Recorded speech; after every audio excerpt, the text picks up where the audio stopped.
right. Let's see if we're good here. Everything. So when do they actually get to hear my voice? Because then I'll be. Now. No, I'm not really circumspect. I'm not really circumspect about the things I say. Let's be You can quite talk, honest. man. We got it set so that talk over the BS, man. All right, we're streaming to 2K again. Yay! It's crazy. I just got my Twitch notification on my phone. Look at that. Look at that. Awesome. All the ones from the Discord groups I'm in before I ever get one from Twitch. Dragger here is ready to go.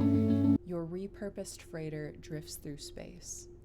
As you stare out at the let me get some star-flecked shout-outs void, done here, and another we are ship good comes to in. go. Wait, is this sci-fi? I thought we agreed on a World War II campaign.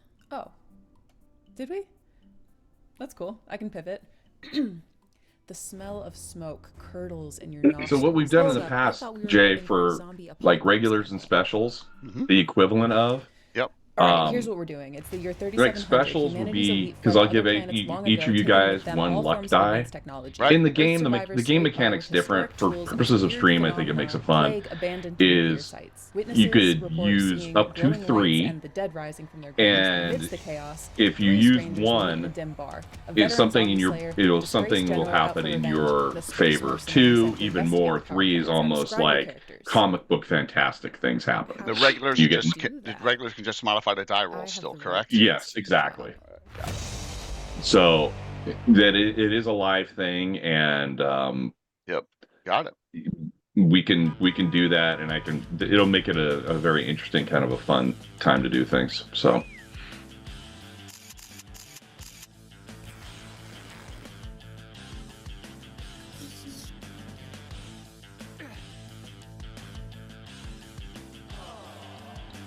No, Coco, this is not some alcoholic concoction at 9:47 local time. This is just it is a Gatorade. Oh, I thought it was pink lemonade. No, you cannot just say that and then not expect me to automatically think that. Like, come on, man.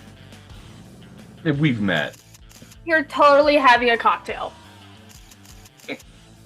Afterwards, definitely. See, I respected you last night there, Curtis, at the bar. Yes, very cool. How'd they like that? Oh yeah, you see, my one friend was giving you the finger in the pick, right? Steve, yeah. That was actually pretty funny. I walked in, he's like, "Oh my god," and the topic of conversation, of course, was the shirt. That's why I wore it. So yes, I mean that's legit. Yeah, exactly. Peter. Told him the background. Hey, hi, Brett. Hey, safe travels, man. Yeah, we didn't make it to the hotel until like almost 2 o'clock in the morning. Oh, jeez. You're on the ground now, down there, Brett. You made it. I'm like, Dad, that's a longer drive than I think. To Texas? Yeah. Thanks, Brett. Dude, thanks, man, for Tier 3. That's really kind of you. I'm at next month will be 4 years, Jay. I have my sign. It says 47 months. So wow, 4 years next month already. Man, that's crazy. Mine's 2. Yep. Mine's 2 years. Time has flown.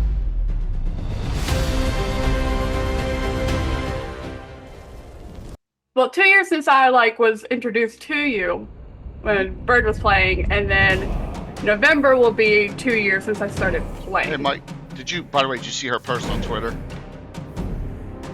No, I'm not on Twitter. I'm not on Twitter. She just did an update post. Yeah. Personal update post.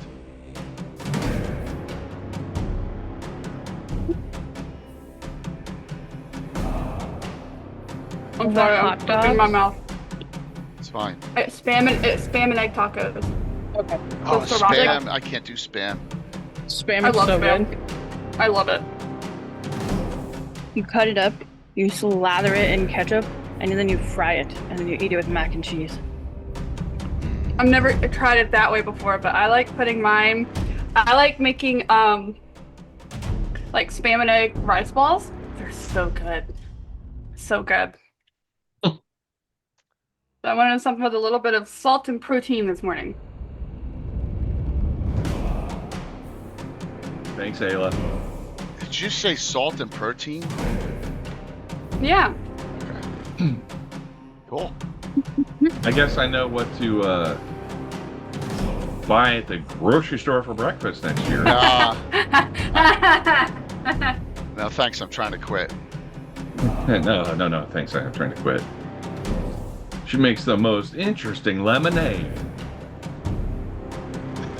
Oh my god, this is gonna be nothing but Caddyshack references all day. At least you know what we're in for. It wasn't Caddyshack. It was actually Fletch. That was actually Fletch. That's right. Never seen that either. Oh my gosh. No. Wait, You're you've never talking seen to Caddyshack? No. Guys, you gotta watch Caddyshack and Fletch. They're both funny. Fletch is one of my faves. Caddyshack is obviously. You're not having obviously top candy 10. at It's just 10 o'clock in the morning.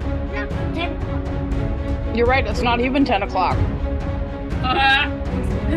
Even better of an argument. It's almost 1 No p.m. way. here. Yeah, That, I'll just get your this. time I'll get zone this shout doesn't out count now. for the kid. If Sam comes on, he kills me because of the time difference. As I get ready for work in the morning, I've already got these multiple, totally effed up, like memes sitting in my Discord box from Sam. Just every morning because of Sam is the great. 3-hour time difference. Sam is great. Yes, We can, you're we- right, we- Mike. we- He is. Good No, point. Sam is great. We can diss Fritz together and we enjoy it. Hey, not cool. Fritz ain't here. You know that the fritzing process takes at least 5 to 7 days. Because it's a metamorphosis. No, that's a total lie because you were still fritzing after 2 o'clock. Well, you know who the saint in all this is Mrs. Curtis C. Because she Yeah. has to deal with the defritzing process after every game. Yes. Well, She that's, literally makes me go into another room. it may be very difficult on Thursday night. Oh my god, she's making. Oh my god, just. Star, you already got a special. Are you serious? Yeah, from Coyote. Oh, very cool. We already got Wait, do we level 3. automatically have? Huge level 3 hype Excuse me. train. That's mostly due to Brett's tier 3 sub. Thanks, man. And also, Do we already Spanish have a Jeff, thank regular? you. What's that? Do we already have a regular? Or no? I didn't see any regulars. It's not like Good they will luck. automatically give you one. It's up to Curtis. Yes, I'm going to give you guys all what would be the special equivalent in this game. You all have one luck line. And it's not going to be a roll thing, it's going to be just adjudicated. So, if you need to go, I need a little help here. You say you'll spend your luck die, and then I'll adjudicate something in your favor. Curtis, you And you just can got use one. You up to got an 3. anti-regular. Is it Dro? Boom. Yeah. So Star's got 2, and you and I got 1. Then is what you're saying, right? She got a special. Yes. Everybody, you all players all have 1, Right. and then anything to add it on top. Got it. Exactly. What could go wrong here? All right, I got to do this. I won't be able to see for a bit, but I got to get in the Rockets Red Glare mode and put my you put the shades bowlays on. on? I can't see. Yeah. I can't see shit. It's all fuzz. Literally. Thanks, Dro. Because as the GM, not only will I do it for like something beneficial for me, I may just turn the tide and go, I want to do something bad to you. Yeah. So the GM gets that extra love. Whatever's being given in regulars right there, I can't see it. All I see is just it's blur. Because I don't have contacts in. I don't have my regular glasses on now. I got these stupid. Coco got another regular. Who did? I got Okay. I got 2 regulars. You guys will have to keep track of your own for the time being. Yeah, How's that? yeah, Okay, no, that's all right. fine. That's All right, good. Sounds good. So I got one special only. Yeah. For your regulars, guys, that could affect your rolls. Before Okay, you roll. so- though. Yeah, you gotta do it Yeah. before. So do it before, then that'll be your your combat rolls, your 3d6 combat rolls. Good afternoon here. Or good morning if you're on the West Coast. But we're gonna have some fun today. Another Champions game with Curtis GMing. We'll introduce everyone and our characters and a little background. We got a brand new player to our wonderful champions, Curtis's world here. But we'll start. Coco, start us off as you are returning. Probably 4 or 5 games you played in Champions so far. Oh my God, I can't even 6. I see think that. this is 6. 6. Wow. Awesome. I think this is number 6. Beautiful. But hi, everybody. Good morning or afternoon for some of you. I'm CoBuddy94. I do occasionally stream on my own channel, but I'm mainly here playing D&D and other TTRPG games on the Purple app. But I am playing Gunmetal Blue today. She's kind of this souped up robot type. Well, she has like a mech suit basically, and she kicks ass, and she kicks ass hard. Yes. Your name changed from the original Blue Salute to Gunmetal Blue, if I recall, right? Yes, Yeah, we got some upgrades, and I guess when with upgrades comes new names. So yeah, from Gunmetal Salute to Gunmetal Blue. Super cool. Yeah. Thank you for coming today. We're gonna have a blast. I'm so excited. Thank you for having me here and for inviting me. Star's first time playing. Welcome. Hey, I'm at Witch Starfall, and today we're going to be playing Ritual. Ritual. She's the new character. Let's see. She's Ritual kind of gives it away. She's got magical abilities harnessed through a staff and a crown. But you guys will learn more about those while we play. Beautiful. Yeah, yeah. It's more of a. She harnesses chaos magic, so it's going to be a very interesting situation with you guys. And myself, I have the legendary Rocket's Red Glare, the ultimate superhero. Legendary. What's that? And what is your in this Champions world? Who are you basically? Oh, I'm the first Winchester of this Champions world. So, yes, you are. That's the way it goes, but it's okay. I will say a lot of things that are not very politically correct. And also, it's 1984, so no one gives a shit, right? So you got to look at it that way too. So, but yes, yeah. This is a period of peace. I got to take these off because I can't see anything. So there you go. And Curtis is back. Oh, King of good the to Tower. see everybody. Okay, now you can see. Now you can see. Welcome to Champions World. This is a time period piece, June of 1984. Late June, things are progressing in multiple different story arcs with multiple different groups across the country. This is and the end of a particular story arc that has been kind of suggested over the last course of the last adventures. First of all, I'm Curtis. You'll see me next week as some dude named Fritz. Hang out on the channel. It's been great. Good to see everybody.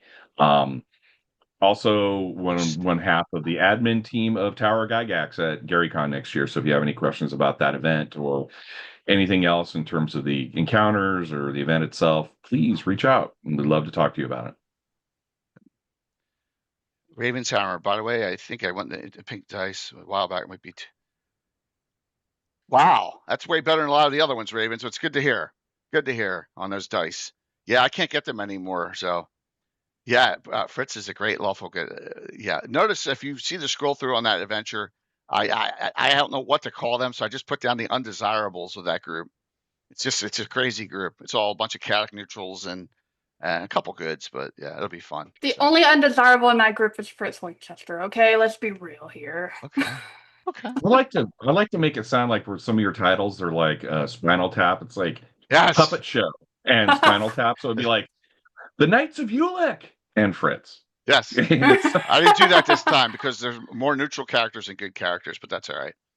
It'll be fun. No, next time you need to go the nuclear meat and that guy. Yeah. Yes. Lots of possibilities. I've been told that there's a certain person. I'm not going to mention any names. It's on this stream right now. That's not Jay or Star. That has said that Fritz probably shouldn't be around the Academy games because Fritz would be a bad influence. So I'm just saying. Yeah. Well, this is not an Academy game Thursday. I got none of this is a high level fun fest All my guys, remember, this upcoming Thursday was the day I was supposed to have my hip replaced, but it got moved up 3 whole weeks. So they all have something they're already doing, which is fine. So I got a free night. So we just whoever I can invite. I mean, we got a great cast, and even Ed's probably coming. So it's gonna be great. So all right, Okay. Curtis, you're up. We have it set up for the giveaways. Two Frog God Game $15 gift certificates today. All righty, everyone's eligible. Okay. Exclamation point drawing, courtesy of Michael Z at Frog God. So we are good to go with that. Just enjoy, and I'll throw the glasses on when I can. Yes, so you can actually see your dice without them. My God. Yeah. Well, hello everyone.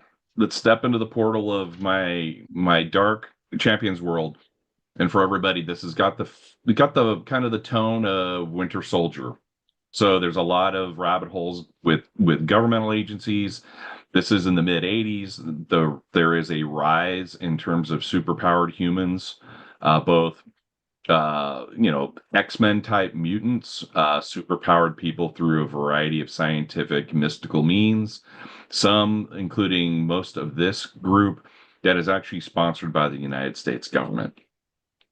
As it stands right now, a little bit of background. The last several encounters of this group and mix of this group have encountered how would I say, not just superpowered humans, but people that are using some very, very high tech weaponry. And the technology is not quite of its time. It's a little bit more advanced than you would think it would be. But obviously, it is not your off the shelf stuff. It's not, it's more like the phase plasma rifle in a 40-watt range. Hey, just what you see, pal. All right. Terminator original. Jay, I was going to give away a special on that. What? Really? Holy shit! Sorry. What does he say? All right, here's a trivia question. What does he say before that line? What gun does he say before that line? We'll see what the audience knows that. How's okay. That? There you go. There's about 3 different guns beyond that. But one he says real funny. One he says real funny. So we'll see. There, just sorry, he's already got it. Who's he, 9mm? 45 long slide with laser sighting. So this has been an underlying thing about this weaponry that is being used by multiple different villain groups and multiple different groups that are doing high-end heists to other things that are going on in the world that this group and the extended group has reacted to. So for purposes of that, that's where we are. This story today was going to take place and kind of, at least for the time being, end this particular story arc. So in an offsite in the greater DC areas where this takes place, we have Rocket's Red Glare. We have Gunmetal Blue. We have a new, the membership of these groups is dynamic. So you actually have a new NPC that is going to be played today, who is called the U.S. Aegis. So it's a play on words, U.S. Aegis, Aegis meaning like the mythologically the shield, the brandishing, the flying dragon or the Gorgon and from Greek mythology. But U.S. Aegis looks like an armored character, kind of a Hawkman pastiche, but has wings and has a giant shield and some other weaponry on it. But it is also a mechanized character. When the briefing begins of what is going to happen right now, you also see about a woman who's close to 6 feet tall, svelte, very, very long reddish hair that exudes not just a beauty, but almost a fascination ability around her. Like the air seems to shimmer around her. And she is escorted in by other representatives of the USG. And the government official looks like a colonel in whatever military force, like an army colonel comes in and says, ladies and gentlemen, this is someone who's a representative from another group. This is not our normal team member, but this is being brought in for purposes of looking at a possible mystical side to things are going on right now. Ladies and gentlemen, this is Ritual. And Ritual walks in and I'll just give a quick description and then Ritual can address the group. So she very tall, very svelte, has a crown with a good sized ruby. It looks like not quite a tiara, but like a circular crown with a ruby right in the middle of her forehead, and has this long staff which looks like it's almost bristling with arcane energy. And she walks into the group and decides to introduce herself. Ritual. Say what you wish. I'm Ritual. Yeah, you'll find out more about me as we go. If you have questions, you can ask, but we don't give away information for free. Under his breath, I have to say the following. God, unfucking believable. This is all I need. Where's the Hellboy reviler guy when you need him?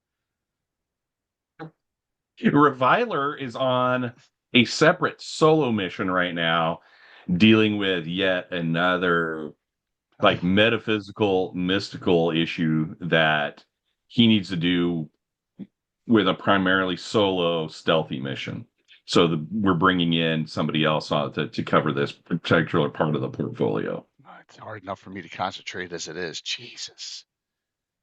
This Get your act together. What's that? What was that, Blue? Get your shit together. My shit's together? When's my shit never been together? How many times have I been How many times have I bailed all your asses out? Oh, okay. That's going a little too far. Okay. All right, that's fine.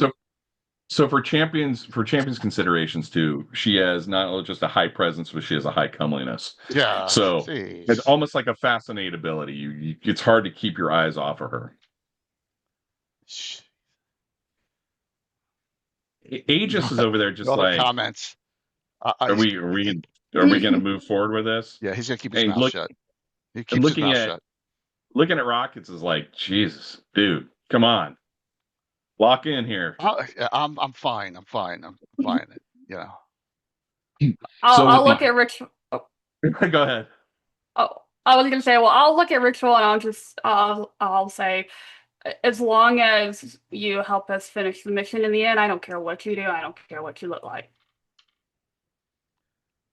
As long as you're able to provide help. Job.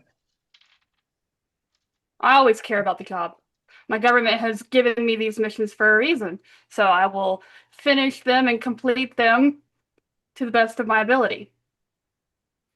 I will punch you through this wall so quick. You won't even. It's getting ugly so quick, and I love it. Oh yes. Nobody's holding back on this, which is going to be great. At this point, everybody looks around. It's the old school, like screen drops down, and it said, "Okay, the briefing on this is here. We have some information because we constantly have our intelligence apparatus in motion for people who don't know. Now, in this world, really post World War II and the rise of communism, of the nuclear age, in terms of study, development, research, those kind of things start to they coalesce, where you start seeing the rise of superpowered people in the world. In the early 1960s, there was a project called Project Salvation that was a covert government operation to track not just what we know in like the MCU as superpowered mutants, but anybody with any sort of enhanced metahuman abilities. And this also includes people that may be developing different technologies off the grid. As time went on in the 1960s and the government started to develop their own teams, like we knew of in the last game of Tim's character, the Partisan. The Partisan was one of the earliest adaptations and developments of, for lack of a better term, super soldier or enhanced soldier that was developed for use overseas. Well, within this group of Project Salvation, there began to be a divergence of opinion. and in terms of development, what they wanted to do, where this one became far more in terms of the study and the intelligence and tracking. One group that was led by a particular renegade scientist and developer wanted to actually create weaponry, design suits, and design technology to limit the growth of these metahumans, and then actually overtly at one point deploy this type of technology against them. So as the 70s goes through and the 70s come along, the group that was meant really for studying intelligence began to take a smaller and smaller number. And this group that grew out of this Project Salvation project began to develop it and created really their own organization within it. And what was an underground organization was called the MAIM group, MAIM, which was the Metahuman Abolishment and Incarceration Militia. So they were going to forcibly either destroy the metahumans or grab them, take them for their own research purposes, and then potentially do genetic work on them to be able to create their own superheroes or supervillains. In that note, the U.S. government, along with other private industry, were able to raid these installations that were developed all over the world, and MAIM was really forced underground. And there have been spotted areas across the globe where they've continued to do their operations, but they were far more limited in number. But the problem is, because these operations were not coordinated in the fashion that they really needed to, a lot of this tech went on the black market. So not only just other governments, but rogue states, private groups, other supervillain groups have been trading in this tech for almost, say, 7, 8 to 10 years now. So the big issue, and what the prevailing theory now is, that the tech that got out in the wild, so to speak, that's what's been trafficked over and over and over again in the greater DC area. And now they have an idea of where one particular area is where they think they have a decent amount of this tech that the US government just needs to get and maintain and keep in their own vaults because they don't want it spread. It would be akin to taking guns off the streets, but these are super guns. These are super powered technology that can obliterate buildings. They can obliterate blocks of people in the city. So the danger is exponentially high. So that gives you kind of an idea of what we're dealing with. We have an area where we believe we have a tranche, like there's a trove of this technology that we think we've caught it in mid-shipment. So it's, on the outskirts of the city. It's in a warehousing district, thankfully away from major populated centers, but it has to really, we assess it had to be that way or they would have been caught sooner. So, ladies, gentlemen, any questions so far on what the mission statement is? I got questions, but it's not for you, so I'll save it. Okay, rockets. What we will do is everybody will have communication devices. She got the same look as she looks at when she looks at Fritz in the game. Oh my gosh, Courtney does. This is gonna be bad. So I think the term is stink face. Yeah. Or stink eye. Gunmetal, you have high range radio hearing? Who does? I do not. I do. You do. Okay. Yes, of course I do. What we'll do is everybody will have radio devices for communication. I guess I'll say this: Rocket's Red Glare will be the lead for communication purposes. Okay. Because he'll be able to coordinate the channels and everything else if you guys need to switch up. Look, Blue, I know you're still pissed off that I got invited as a special guest on Solid Gold and you did not. It's not my fault. Okay. Whoa. What a solid gold drop. Yes. There you go. You know what that like nobody's like, what? what the I have no idea what that means. It's a dance show. Yeah, it was a music and dance show. in the 80s. Congratulations. Congratulations. So happy for you. Oh, God. At least Coco has experience with dealing with such personalities. So, Such any a further lovely questions team about the dynamic. mission? What Team. you will do, Team you functions. will deal with is potentially deal with armed people armed with these weapons, and whatever else you find there. A, we need to take those weapons into custody. B, anybody that's there needs to be taken into custody for later interrogation. And C, understand where, if we can, where the shipment nodes were, which ones were locked into, where were they going.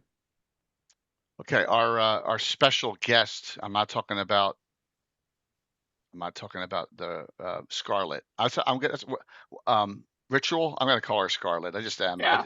But the other guy, what's his name? Our fourth. Aegis. Fourth Aegis. is the U.S. Aegis. US or just call him Aegis. Yeah. Aegis. Okay. There's a man in that suit, correct? He's Yes, not. He's not an automaton. Okay. No, so he's basically. It is a. It's like an armored suit. Like you can tell that those wings, everything is locked in a variation of what you guys wear, but it is the next. It's the next generation of anti-gravity drives that are locked into this thing. Okay. So he can fly, and he's got other weaponry on him, and he's got this giant metallic shield that he carries. Okay. All right. So, needless to say, it sounds like he's the meat shield of the group. He looks at you like, Now, buddy. who is this guy? Yeah. I'm just asking the questions. You got a shield. At least I don't have to say this, buddy. You're wearing a fucking cape, right? What movie? What show? Oh, it's What am I thinking of? Come on, Shit, I can't it's think. Jensen Ackles saying that to someone. Oh yeah, it's the boys. Yeah. We're in a fucking cape. Yeah. Is anybody have any further questions before we deploy? No. Okay. Now, like, is Okay. his shield silver? No, Do I it's need to just stay giant away from metallic. him? Okay. Yeah, it's just a giant metallic shield emblazoned with like Shouldn't this have given that away. bas relief, like giant, obnoxious looking eagle. So it's very, very symbolic of like, I'm an American, I'm the best. This group really projects that very pro-US messaging. No, I didn't, but Rockets did. He's got the extra and sensitive hearing. He hears everything. He heard nothing. Mm-hmm. Great. That's going to go to his head now. Something that we don't takes it all in. So, Kate, because everybody's got some semblance of flight, you do not need to provide transport for you. However, the early stage, because in this world, the technology is a little bit ahead of time, obviously. The early stage sat images and early stage drone images look like the activity is less now, but they anticipate probably in the early evening. Oh. So this looks like it's going to be something probably from where you guys are briefing right now. We can hand wave it for the next 6 hours because you're probably midday at this point by the time you guys get geared up. So you guys can deploy. It's going to be 7, 8 o'clock when it starts to get dusk on the East Coast. So you can deploy at that point. Plus, that doesn't look like, based on traffic patterns and everything else they've been looking at, you will not have bystanders, outsiders. The local police have been notified only to stay out of that 3-mile radius of that place, of the particular location. So you're going to be in an open area without a lot of people milling around, except for the potential targets. Potential targets. Okay. No, poor Hollis. They cannot keep the found gear. That's going to go. We never keep what we bring back. Ah, they got You good keep gear what as you it kill. is. That's all, right? Well, this time you know, we can't. We got to bring them back alive. yeah. Plus, there's potential intelligence to gather while you're Okay. on site. All right. So, all right. Time comes around. The okay, I forget how funny chat is when you're running a game. Yeah. Oh, That's yeah. what's, that's It's what's, that's great. what's At least hysterical. I can monitor a lot more than when I'm DMing in D&D now. It's funny. Yeah. Exactly. You need the equivalent of what's his name for the Red Menace guy from you know. Or like from the Watchmen show. No, Yeah, from the father from oh my god. oh, yes, I know what you're talking about. Yeah. Black Widow from the Yeah. Thunderbolts. What's his name? Big actor His now. name it was Stranger Things. yes, shit. Now I'm totally blanking on Yeah, his I name. know. Yep. He's in a lot of But stuff yeah, now. Mhm. so you Yeah, can David Harbour. deploy Thank you. Red Guardian. Harbor. Yeah. Red Guardian, yeah, it's an old character too. It goes back to the 60s, early 70s. You can deploy. How do you want to deploy? From where you are, non-combat movement, you can be there in probably a half hour to 45 minutes. So it's not far. This area, although it's not an everyday thing, you guys can fly under an elevation that won't trip local radar in terms of the major airport Just look out for locations. helicopters, please. Yeah, you're not going to Sorry, I really was trip joking. that, especially at this time. Mhm. Plus, those types of notifications are going to be made where it's not exactly a free fly zone, but it's understood that you may have people of your ability and of your ilk flying in potentially restricted areas. I have to ask this question. Ritual, do you fly or do you levitate? Levitate. But it's just slower and it can move. She can move from area to area, and it's not like 2 inches of flight. It's like 10, which I think is around the same as Blue Salute. So Let's always I have 9. yeah, so Blue Salute's just moving more mass because of her armor. So she can keep Blue Salute and Ritual can fly about the same amount at the same distance at the same I time. can always go ahead and scout, scout Okay. the area. Yeah. How do you want to? Yeah, just tell me how you would like to proceed with, because What's Aegis's movement? Aegis flies at 20 Same inch. as me. Okay. Yeah. Okay. All right. So you both could conceivably. Yeah. Does he make a lot of noise in the air? No, he actually is surprisingly silent for being metal. All right. It's almost like early stealth. Nice. Some of us are. So if because you're all going to be in radio contact and in a channel that's not going to necessarily be tracked, you and Aegis can get out on either side and scope out, kind of see what the lay of the land is. Yeah, Airwolf. Oh my God. Jan Michael Vincent. Well, this is mid 80s. I know. It's like all this Blue Thunder and Airwolf. Blue Thunder. Yeah. Yep. So, all right. Yeah, we'll do that. I have no problem doing that. Because you're going to get out there. You're going to get out there quicker anyway. So you guys can scout and radio and then radio back as Gunmetal and Ritual catch up. The only thing with Ritual is it's not like she's glowing like a star, but her persona, her person radiates this magic, so it will stand out a little bit more than maybe you guys will. Yeah, and but it sounds like she likes she likes to be seen, or else why would one dress up and look like that, right?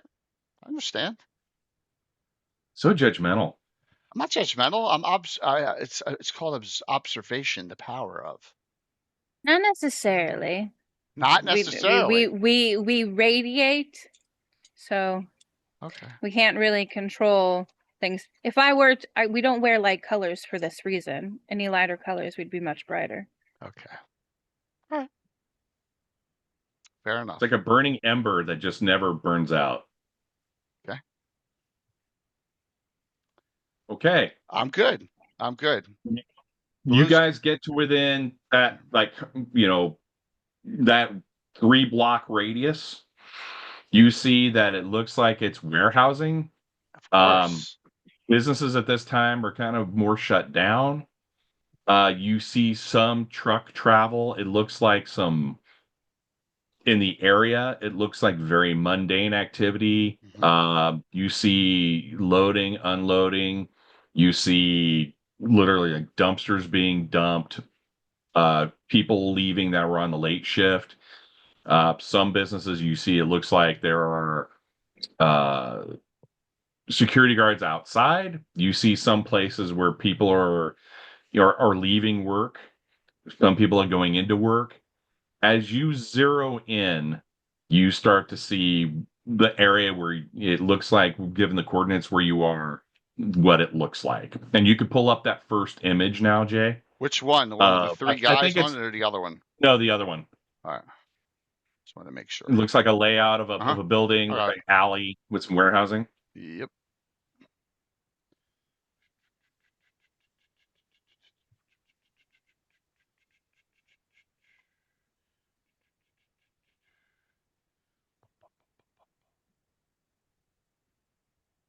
Okay, and it just kind of gives you guys an idea of what the layout is. So Aegis and rockets are flying over this at a distance where you could, if they were very, very sharply eyed, they may see something flying around. But you've done this well enough now that you can usually recon an area without getting spotted. Earlier on in your career, you might do it a little bit more clumsily. By telescopic So- vision, see anything special on the ground. What you're looking at now is, so on the left-hand side, you see, it looks like warehousing, it stretches back. You see what you see is one big building, like that's gray, and then you see that what looks like a loading dock with a gate right in front of it, and you see a big truck that's backed up. Okay. Big flatbed. Across, across looks like there are just some warehouses, a dumpster. You see a dump truck that's parked there, but nobody seems to be messing with it. And what you see as you start zooming in is you see people in nondescript clothing. Looks like a driver getting out of that semi, that big truck, kind of going in. Looks like they're undoing the gate, but you see it's electronic. It doesn't look like it's key. So there's some sort of sensor system that you can put together that looks like they're in the middle of loading and or unloading. That flatbed's empty right now. Right. So for law, in terms of process of elimination, you're thinking there's something going to be loaded on there versus unloaded, which goes along with the intelligence briefing that you received. Does it look like that flatbed could be possibly armored? It looks surprisingly mundane. For you, let me look at your sheet. Roll me 3d6, and this will be a collective thing for you because you're asking that question as you're going through the through your comms. Roll 3d6 for me. 8. Okay. So as they're reporting this back, and Gunmetal says this, it looks like whatever they're loading on, if it's an armored truck, it might give something away. Like they're trying to spirit something out of there. And not be in whatever form or fashion it takes, won't rouse people's suspicion. I think we should go about this a little differently than other ones. How's that sound? Do something a little outside the box. Instead of just dropping and starting blasting. Yeah. Different how? Different how? I would love Elaborate. I would love for one of us to drop in, take this dump truck in the lower right-hand corner, get in it, and just drive it right into this other truck. Or drive it in to keep this gate open. Boom, right here. Boom, right in. Well, I was going to suggest we disable the flatbed so it can't go anywhere. That's a good idea too. We can have both those things going on at the same time. Just an idea. Well, how about we disable the flatbed stealthily? We try to do it stealthily. Then when they're all in one place, that's when we can get them all. Yeah, it's hard for me to be stealthy, so one of you has to do the stealth. I'll stay back, overwatch. Then if I need to drop down and get that thing running, I'll drive it right into it. Okay, you guys are working on a game plan. Yep. Whoever that driver comes out, trips that gate, it starts to open up. You see two guys come out, again, not wearing any sort of uniforms.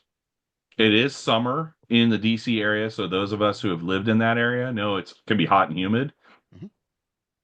But they are slinging some sort of rifles that you're not really familiar with. So two guys come out almost to like supervise this, whatever's been going on. Okay. So you notice two that step out are looking around at the street, just kind of just making sure there's no other traffic coming around. You see the driver that trips that gate, and then the driver walks in to what appears inside that loading dock. All right. So who wants to be the stealthy and go down and disable it? I think I would be I don't very mind. stealthy. I glow. All right. So we'll have I don't mind. We'll have Blue do that. Aegis, I can't. You're on your own. I'm not going to tell you what to do. Because you're an NPC. No, talk to him about it. Well, I think you should provide some defensive cover in case something it goes wrong. Right? Yeah, he literally can stay like up and watch the whole situation go down and then be in range in a single action phase. You do that. I'm going to stick to my plan because I want to smash the truck into another truck. I just feel like doing that. I don't want that thing that closing. We need some code to get the front door open and we have to blast it. So, but if we disable the truck, it's perfect. And then I'll take the dump truck in the corner. Okay, Aegis is going to sit there and he'll basically be your lookout, and he will engage and let you know if it needs to be done. And then we'll let Ritual. We'll see what Ritual is all about. We'll let her improvise. If she's useful, I don't care. Most of us soups are useful, right? Most of them. Mm-hmm. Even that partisan dude. Even that partisan dude was. Even though he was talking weird last time. Yeah, partisan almost talks like he talks to himself a lot. You ever notice that? Yeah, it's Tim. Exactly. He made himself. He made himself as a superhero. I mean, that's cool. Cool. Actually, I have to admit, I assisted with that. Yeah, you did. I did. I did do that. Yes. But you know what? I spot. I'm like, you know what, Tim? I think this would be a good character for you. Yeah. You'll get it real quick. You did. All right, we're good. We're good with that. We're good with that idea. So we'll let Blue slink down there and do whatever she wants to disable it. I will once that starts, I'm going to land in the corner of the compound behind the truck, go in and see if I can get that dump truck to the point where it can start, and then Aegis can defend her over, and we'll let Ritual be the wild card. See what she will. Starts picking people off. Right. I'm gonna give you a straight up 11 or less chance. Anybody who wants to roll it on 3d6, that those guards that were outside the gate looking around go back in to supervise whatever they're loading. Now that they've seen and they've cleared the road, I'll give you a 50-50 shot. 11 or less. 11 or less. Anybody who wants to roll it. Who's got a bunch of extra regulars? I'll roll it. I mean, I do. I have 3 regulars. Use one. Yeah, make it a freaking. Add 2, make it a 13 already. So we get. If you want to roll it, start. You can definitely roll it. Are you sure? Yeah, go ahead. Add a This will be your regular. first roll Add a regular. in the champions. Make it a 12. The odds go way I up. don't need to. Okay. I rolled a 9. Okay. Okay. There you go. So the guards come out. They've slung with these Crazy. giant rifles. They look. They're not looking up because they're not anticipating that. They look around, and then as that driver walked in, those 2 go back in. Okay. So they're off the road right now. You got lucky, because otherwise it'd start firing. Good. So who's next? Who's doing what right now? Blue. Yeah, I will go to the front of the flatbed and I will lift up the hood and Well, there's another. God, you got another regular, another one. Coco. Hey, Hey, Jay, help me with that too. Yeah, they're keeping track of their own. They're going to keep track of their own. got And yeah, I'll make sure. I got 1 and 1. That's all. I got the least, which is okay. So you don't even, when you get to there, because of your enhanced strength, you literally just, it's like a quick pop. You've literally broken the hooding of that truck. You just pop, and it pops up or folds up. I am going to put a fist straight through the engine. Just right through the engine block? Right through the engine. Okay. I will have you roll a combat roll, almost like just don't roll a 1. So don't roll an 18. And then we'll see what happens if you punch right through it. 12. Okay. So, because nobody's going around, you literally rear back and just straight punch right through the engine block. Grab a few things, rip something out. It does make some noise. So, it's like taking something as taking a sledgehammer to concrete. It's going to make a very, very big noise. So, I will give you, with those guys inside and on guard, I will give you an 11 or less that they don't hear a pop and come back out. No, that's a 13. Okay. So knowing where everybody is right now, make sure you know where you are, and we can call it out. You hear some mumbling from inside that loading dock. They go, "What was that?" So what you guys notice, because you've got Aegis upstairs going, "Okay, guys, even I heard that up here." Watching. It looks like one guy is coming now around where that graphic is, would be almost like the bottom of the truck on the right-hand side. Right. Starts walking down the bed. The other guy with the rifle stays at the front of the gate. So right here. So you're at the flatbed though, right? Yeah. Cool. So She is. yeah. So you've got that guy walking down, and you got the other guy at the other corner, like up at the top of that. On the other side, it'll be the left side of the bed. Right. So you've got somebody coming out to see what was going on, where he thinks, as you're telling, you can tell, approximating where the noise came from. Well, as that's going on, I'm gonna go. Go ahead. You go. As the rocket, now would be the time to do your. Yeah, well, that's what I'm doing. I was going to go get into the truck, and hopefully there's a key somewhere. Because why wouldn't they put the keys there? And if they're not, I'll have to figure out how to hotwire it. So you'll get into the dump truck down there? Yeah. I want to get into the dump truck. Yeah. If I have to use my only special to be able to start it, I'll do it. Okay. You land, because you're going to be approximately, those hexes are about 6 feet, approximately. Right. So you're a good 60 feet away. This guy's looking, you guys focusing on the flatbed. You're down here with the dump truck. Yeah. You get in. It is locked. There are no keys. Okay. So what you will do because your strength, what is your strength? 15 with a star. Yeah, because it's basically enhanced from your Right. from the armor. Give me an 8 or less.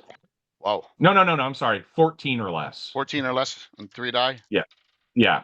12. Okay. So with that in that level of strength, you're able to pull the door open. Mhm. There are no keys. You will have to burn that one special to rig that truck to start. Thanks, Jeff. I'll get it back. I'll use one and I'll get that one back. Oh. Thank you, Jeff. That was really kind of you. I'll burn that. Yes, I'll burn that one. Get it hot wired or whatever I have to do. You've been around enough shit that you're able to figure it out, get it started, and literally just Yeah. It's like when the Terminator looks at the interior of the truck, then he sees the schematic. Yeah. It just kind of comes up in his head. You figure it out. So it is running. I want to do something a little different instead of just going in guns blazing this time. I want to do something stupid. Or maybe it's Okay. not. So you start the truck, it revs. The guy that was walking down the bed turns around and he's not pointing, but he's in a ready position. Like, what the fuck? Yeah. I'm just going to turn it. I'm going to turn that and drive it and and just ram it right in between here and here to keep the door open and to smash the end of this thing. Yeah, that's what Okay. Or if he's down, if there's a guy standing there, I'm going to try to run the guy over too. So you had the one guy kind of on the other side of the truck. Yep. You have the one guy down the bed. Because the dump truck is not the maneuverability of the dump truck, you'll be able to do what you want, but that guy will be able to take a shot at the cab before you get there. That's fine. Okay? Yeah, sure. All right. So for purposes of what's going down now, right now we are going to start a round, what we call phase 12 action. Phase 12. So everybody gets to move. Phase 12, which starts at the bottom here. Yes. Starts at the bottom and then you reset it from there. Yep. So it's like an open move in D&D, right? Yep. Everybody gets to go. And then we roll initiative. So, and I've written down everybody's stuff. So, Jay, you drive and you successfully are able to ram that because everything is stationary. And even though you don't have as much experience driving something like this, you're able to make it work. Okay. However, the guy with the rifle, the security guard, basically, looks up and goes, "Oh," and you see him go the "oh fudge" in like slow motion. Reaches up and this rifle starts to shoot and just pong, pong, pong, pong, and he takes looks like an auto fire shot at you into the cab. Beautiful. I'm gonna get it right in the eye. I'm gonna shoot you right in the eyes. Actually, here, go like this. Your DCV. You'll shoot your eye out. No. He actually, I think he's surprised because he rolled horribly. The cab itself takes a beating with the rifle shot. Yeah. So it's like busting the metal and the glass and everything, but you do not get hit. So it's his first day. So and he's scared shitless. So your action is you ram that in there. You've wedged it in there tight, snapping at me. So you wedge the truck in there. It opens up. That gate's not going to be closed now again. You rock the flatbed. Mm-hmm. That guy's attacked because he gets a free attack on you there. Now we go down. It's all by dexterity. So Jay, you've already gunned. Mm-hmm. Now gunmetal. You watch this whole thing go down, and you're like, you know what? I knew this was a bad idea, but Rockets is going to do what Rockets does. It's a self-fulfilling prophecy. You give Rockets something to do, and Rockets does it in a Rockets way. She's the one that punched through the engine, and she could have disabled it so many other ways, but she made all the noise. Right? So if I didn't let you ram your dump truck, you would have whined the whole time. That's not true. That's not true. I thought it was a good idea. I've taken the focus off of all of you onto me. So Gunmetal. You look around the corner, you see the guy on the basically about 15 feet from you, like launch almost an entire clip, the magazine into the truck that Rockets was driving. So he is focused on that. You have not seen it, but because Aegis has reported that there is another guard on the other side of the truck. So that is your situation right now. Yeah, I'm gonna go around the other side and punch the other guy while he is. So you can go. Let's see, from where you are. 1, 2, 3, 4. Yeah, it's about a half move from where he was going to be. So you can move in flight and then punch that guy. Oh God. Yeah. So, okay. So you will half move with your flight and then roll 3d6 against this poor sap with a giant gun. Oh, that's 4. You rolled a 4? On I rolled a 4. On 4 dice 6. Wow. On 3d6. Wait, 4. 3d6. 3d6, yeah, 4. Yeah, that's almost the best thing you can do, right? Damn. Oh, that's right. Low is good. Low is good. Low is good in champions, right? Awesome.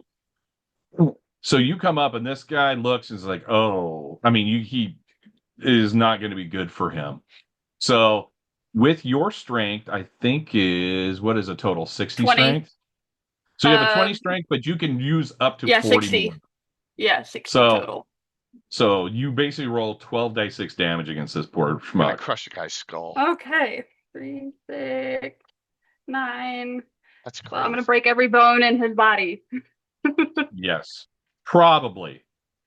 Not to mention launch him back into the wall.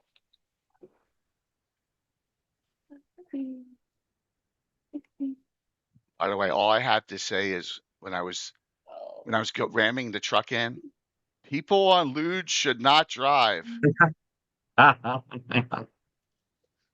Well, don't hassle it.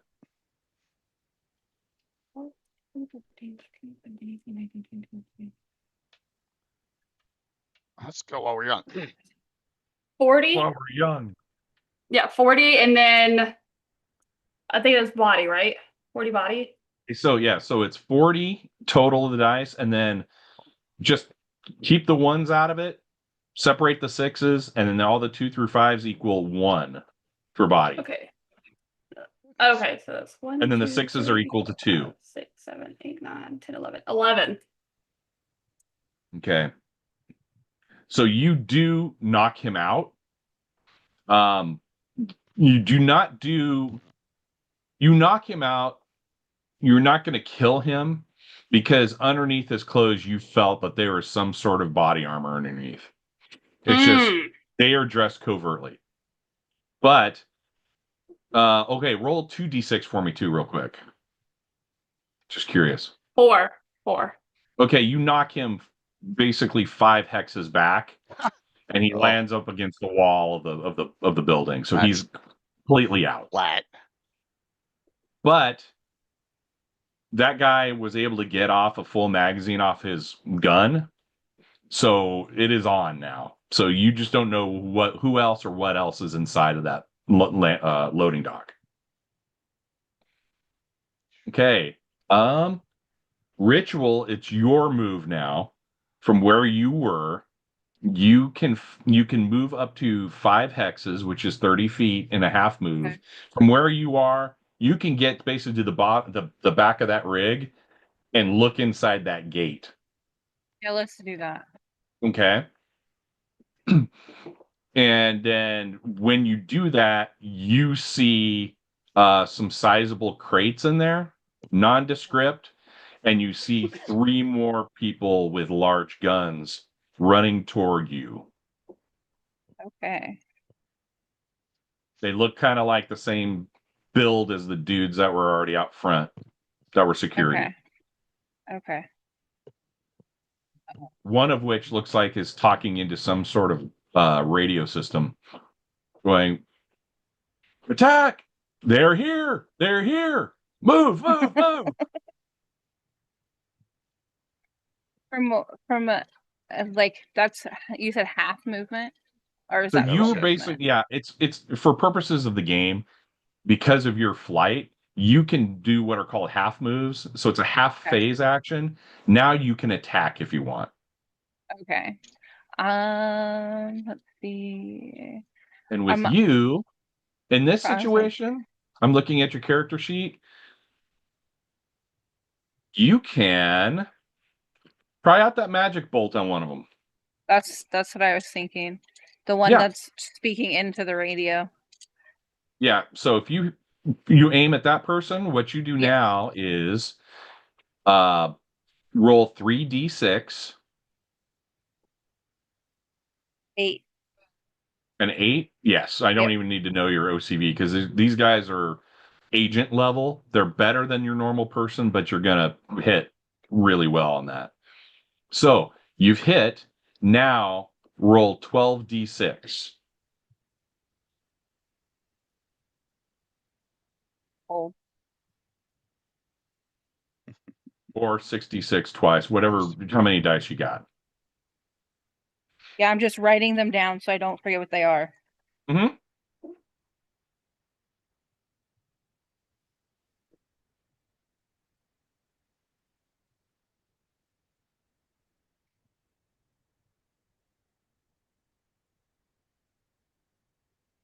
And then you said we get rid of the ones, correct? Yeah, we'll count everything total first. Okay. This is where the mathiness of this game comes in, but I'm trying to kind of It's all streamline good, it. man. First time. Yeah, absolutely.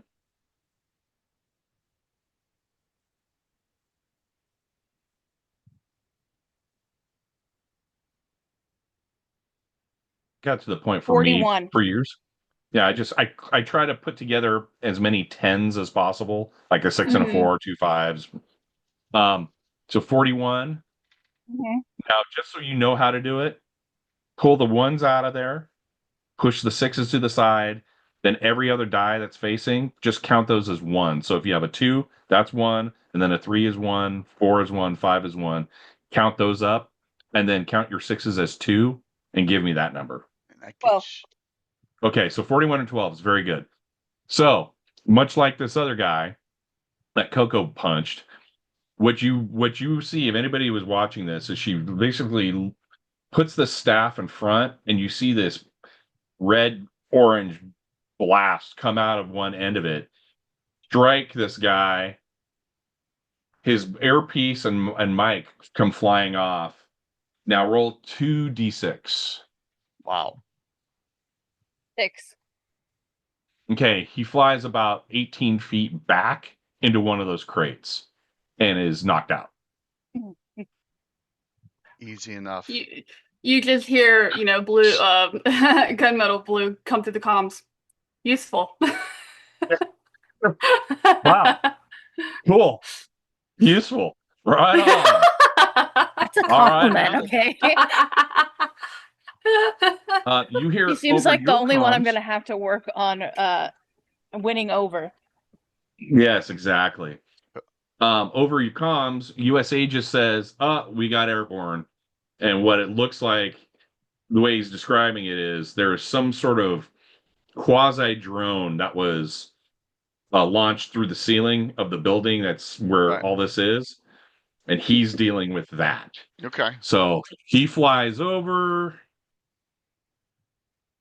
Oh, he rolls really well too. And he's got some sort of large gun that he has with his shield. Blasts at this I, I, drone. for Curtis, see, I'm not that bad of a guy. Yes. Well, there you go, Curtis. You got a special. Nice. So, Oh, that means I have 2 luck/unluck die. yeah, Thank you, I know. Raz.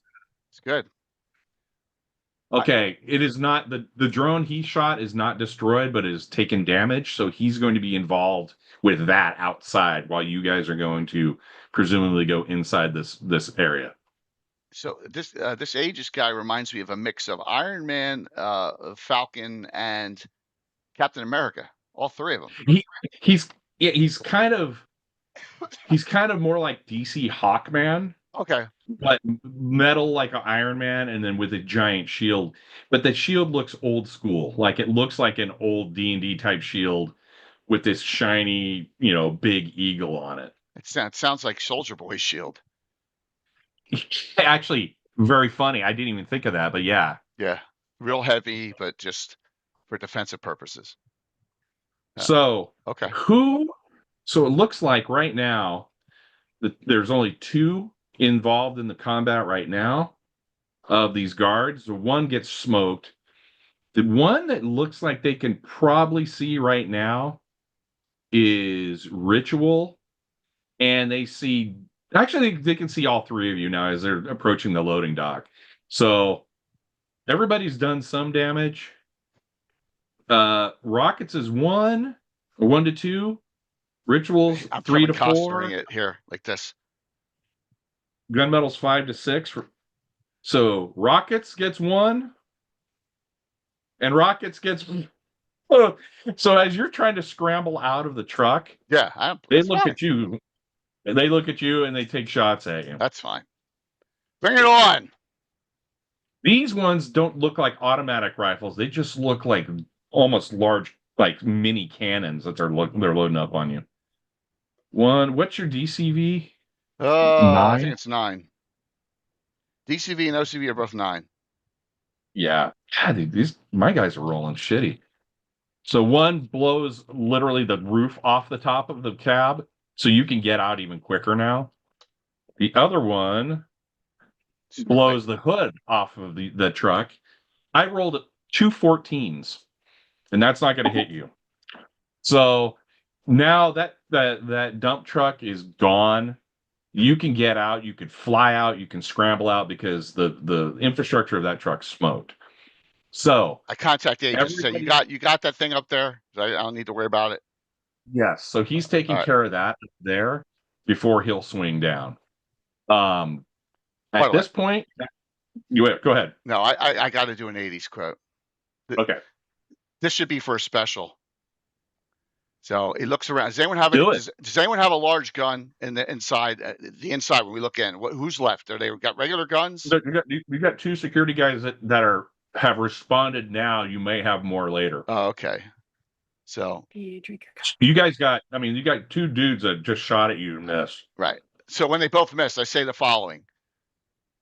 Don't let them all fool you. It's the 80s. Size does matter.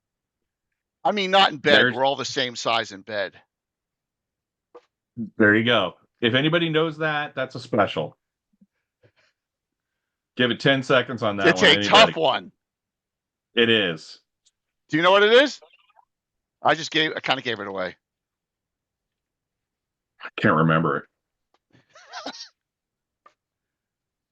James Spader. Which movie? I know. No idea. So Spader 80s movies? Spader 80s is the good guy in the movie. He's like an anti-hero. Tough Turf? Yes! Are you shitting me? Tough Turf. Good one, man. Oh. Wow. That's an obscure movie too. Yeah. Okay. We're like, at round. Yeah. It's really, really funny. That is definitely a deep cut. Yep. Okay. That is round 12. Now we are going to start by speed and dexterity. Yep. So phase 1, nobody moves. Phase 2, the only one that moves in phase 2 because of her 6 speed right now is Ritual. Wow. Nice. So Ritual, you've got 2 guys with, it sounds like more coming back from a back hallway. Okay. When you scan around, you see multiple crates. You see one, it's probably 6 by 6, almost a giant square. One you see, it's long. It looks like it's about 6 feet and about 10 feet long. It looked like they were just about to start loading that up. Okay. But you said there are 2 in the room. Are they by each other? They're within about 3 feet of each other. They're responding now. They're the ones that just shot at Jay. Okay. I think we're gonna do entanglement. Okay. See if we Roll. can't. Yeah, you tangle them up. Yep. So roll 3d6. 15. What's she entangled with? Is it comes out of her staff or is Yeah, it stuff around? it's from the staff, and it's like tendrils that are magical tendrils that'll grab somebody and hold them. Okay, you Jeez, rolled a 15. Yeah. Let me look. that could be useful. You missed by 1. Oh, So Wow. I'm not saying use I'm not used. your Well, luck it's right now. okay. That's No, all we'll kind use it. We'll use when I have 3 of them. Okay. Use your for 1 luck. What you end up doing is you're trying to command that magic, and it's really tough because you haven't been in a lot of live fire shoots, right? Hmm. But for whatever reason, that guy presents himself without using really any tactical advantage or trying to get cover or anything. He kind of starts to run towards you. And by doing that, it gives you that little bounce, gives you that +1, and it strikes. So your magic you're able to both control, and then you're going to grab this dude and you're going to hold him. You're going to hold him. Now roll 6d6.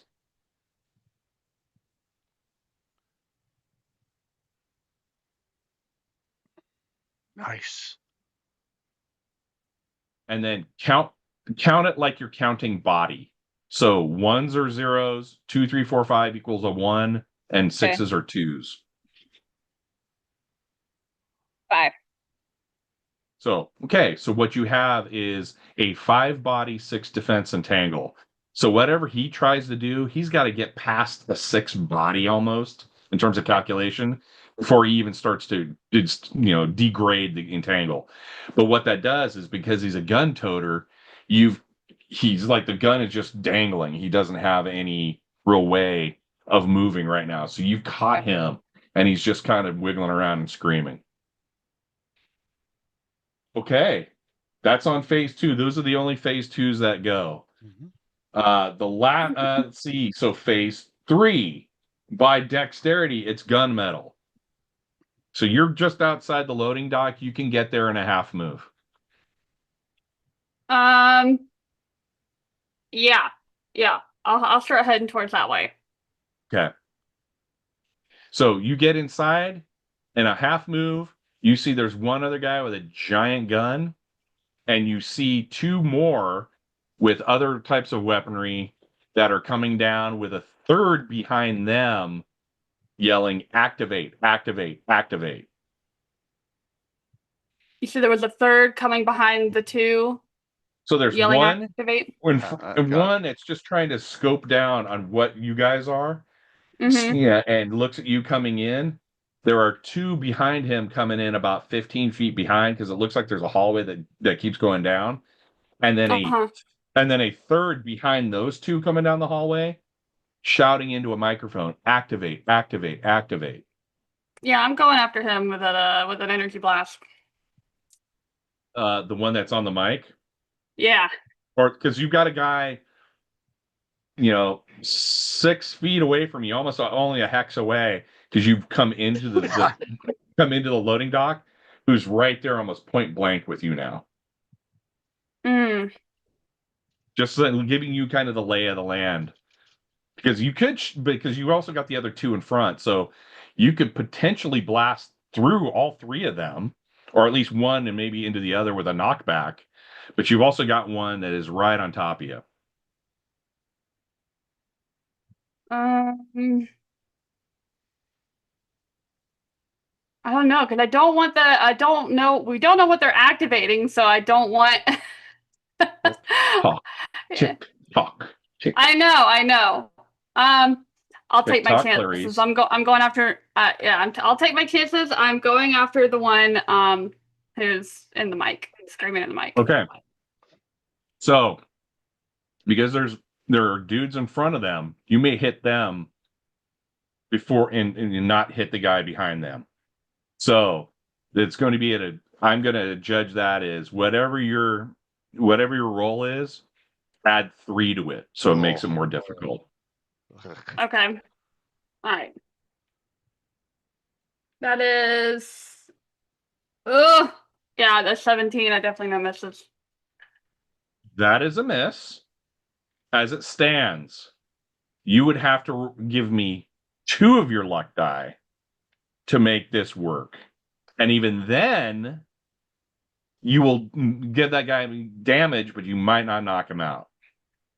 Because that is a 17, which is 1 away from the worst roll, which would be like rolling a 1 on a d20.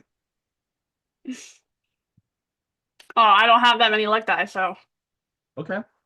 Like I said, I'll take All my right. chances. If you give me 1 luck die, making deals. you will hit the guy in front and maybe knock him into the guy under the guy with the mic. CJ, see how it is with the shoes on the other foot? I'll take your deal. Okay. So you end up hitting the guy of the one of the 2 running down in front of him. Mm-hmm. Because you burn the luck die, and I'll give you that. So roll your damage. 2, 4, 6, 8, 10, 12. Oh, that's all good, man. All right. Gotta play Let's Make a Deal. Monty Hallism has been in D&D in all games for 50 years. Earn them as you earn them. That's right. 30. Some people like Ed hold them to the end. A lot of people like Korg, they burn them constantly, right? 39, and Okay. then 1, 2, 3, 4, 5, 6, 7, 8, 9. Okay, roll me 2 more dice 6. 9. Okay, this was the danger of doing this technique. You have dropped that one guy, and he basically drops right into the ground. Because you had 9 body, you rolled knockback by rolling 2d6 and then subtracting from your body. There was no knockback. So they're both, the 2 remaining guys are now continuing to move forward. And whatever command he's gone through, sounds like he's been able to say it now. And you don't know what that means. Not yet. Well, shit. Smooth Good call. move, Good try. Oh, Rockets is talking so much shit too. Rockets, you're up. How about you get your ass in here, and then we'll see who's talking. I am going. There's 2 right there, right? Together. There's actually 3 because the other guy's down, right? So you got a guy that you have the one that's still in the front of the loading dock that fired at you before. You've got another one coming down, and you've got the one behind him that's, for a lack of a better term, probably their team lead, who was yelling into that mic. So but can I get the guy running down and him with an area effect concussion? Let me see something on your sheet. It says +1 molts 6. Yeah, +1 molts. Whatever. Yeah, you could get the guy in front of you and the other guy coming down. All right, but you won't be able to get the team lead. Well, yeah, it's water under the bridge now. He got the command off, so I'll get the other 2 with the area effect concussion. Okay, so roll 3d6. All right. Because you're trying to hit basically a particular I went hex low, there. Right? I went low? Yeah. I'm going to use 1 regular to drop 1 off of it. Okay. Why not? Glad I did. With that, it's a 9. Okay, so you hit the particular hex you need to do, and then the area effect moves out this way, right? Mm-hmm. So let's see, one more thing.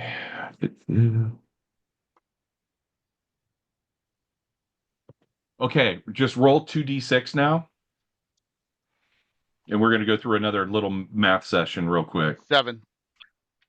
Okay, now roll an extra d6. 1.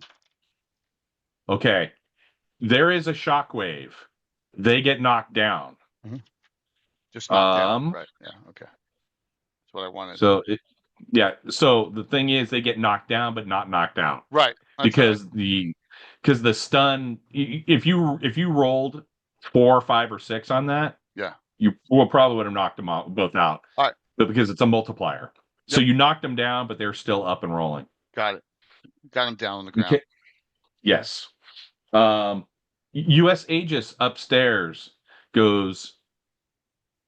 Let me see. Let me roll quick 3d6s. If he hits one more time, he's destroyed that drone and hits exactly what he needs.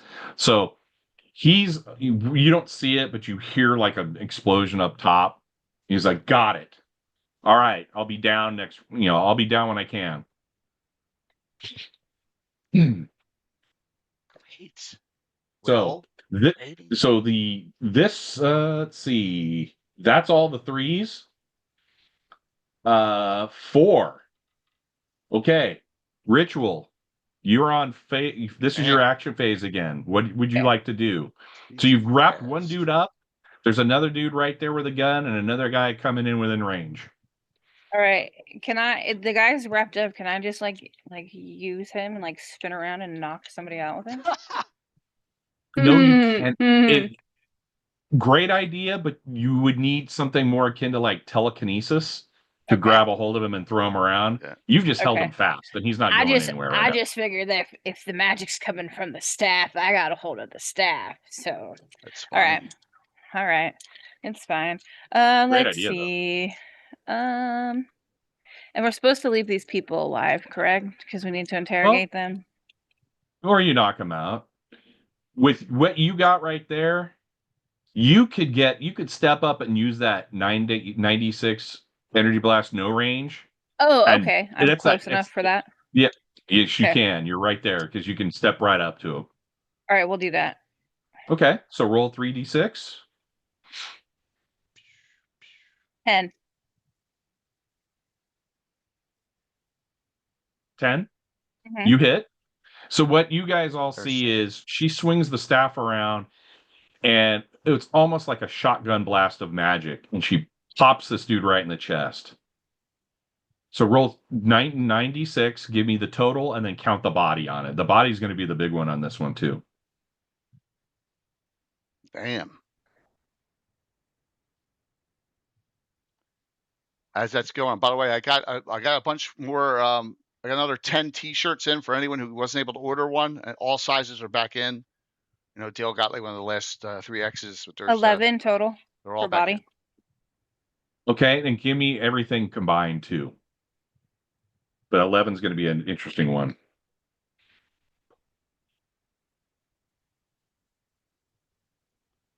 Sam just made a presence attack against you, Curtis. It will not. I have like 50 points of presence defense. It will never work against 40. me. Okay, so it looks like you knocked him out. Now roll me one other d6. 5. Okay, you knocked him 6 hexes back. So you knocked him, well, you blast him into the crates. What you've done, though, because of that particular shot, you've blasted open one of the crates. Jeremy. Oh. So, hey, Jeremy. His body. So, sorry. I'm going to do the remainder of the attacks in this round, and I'm going to show you what happens. Okay. So, there's one in the back. That last guy with the big gun takes a shot at... God, he's got all 3 of you. He takes a shot at Coco. At Blue? Oh. And, actually hits on this one. It's amazing how they never hit me, Blue. And I'm standing right out there in the open. I just don't get hit. What is that? Is it luck? Damn. Okay. I'm going to let you do this, Coco, because I want to let you know how fair this is. I hit you very hard with this. I want you to roll me a d6 and tell me what it is. 3. Okay. You take 14 body. But what is your ED? What's your energy defense? 20. Okay, so you don't do because you also have full damage resistance. So you feel the concussion of this. This is no joke, legit hit, okay? And you take 42 stun. Oh. So Oh. you should take 22, I guess. 22 stun. You have a 25 constitution, so you're not dazed by it. But you do take 22 stun. Okay. And is that the guy, the main guy who barked out the order? no, this is the remaining okay. dude with a large gun. Okay. You do not take any knockback, but it rocked you.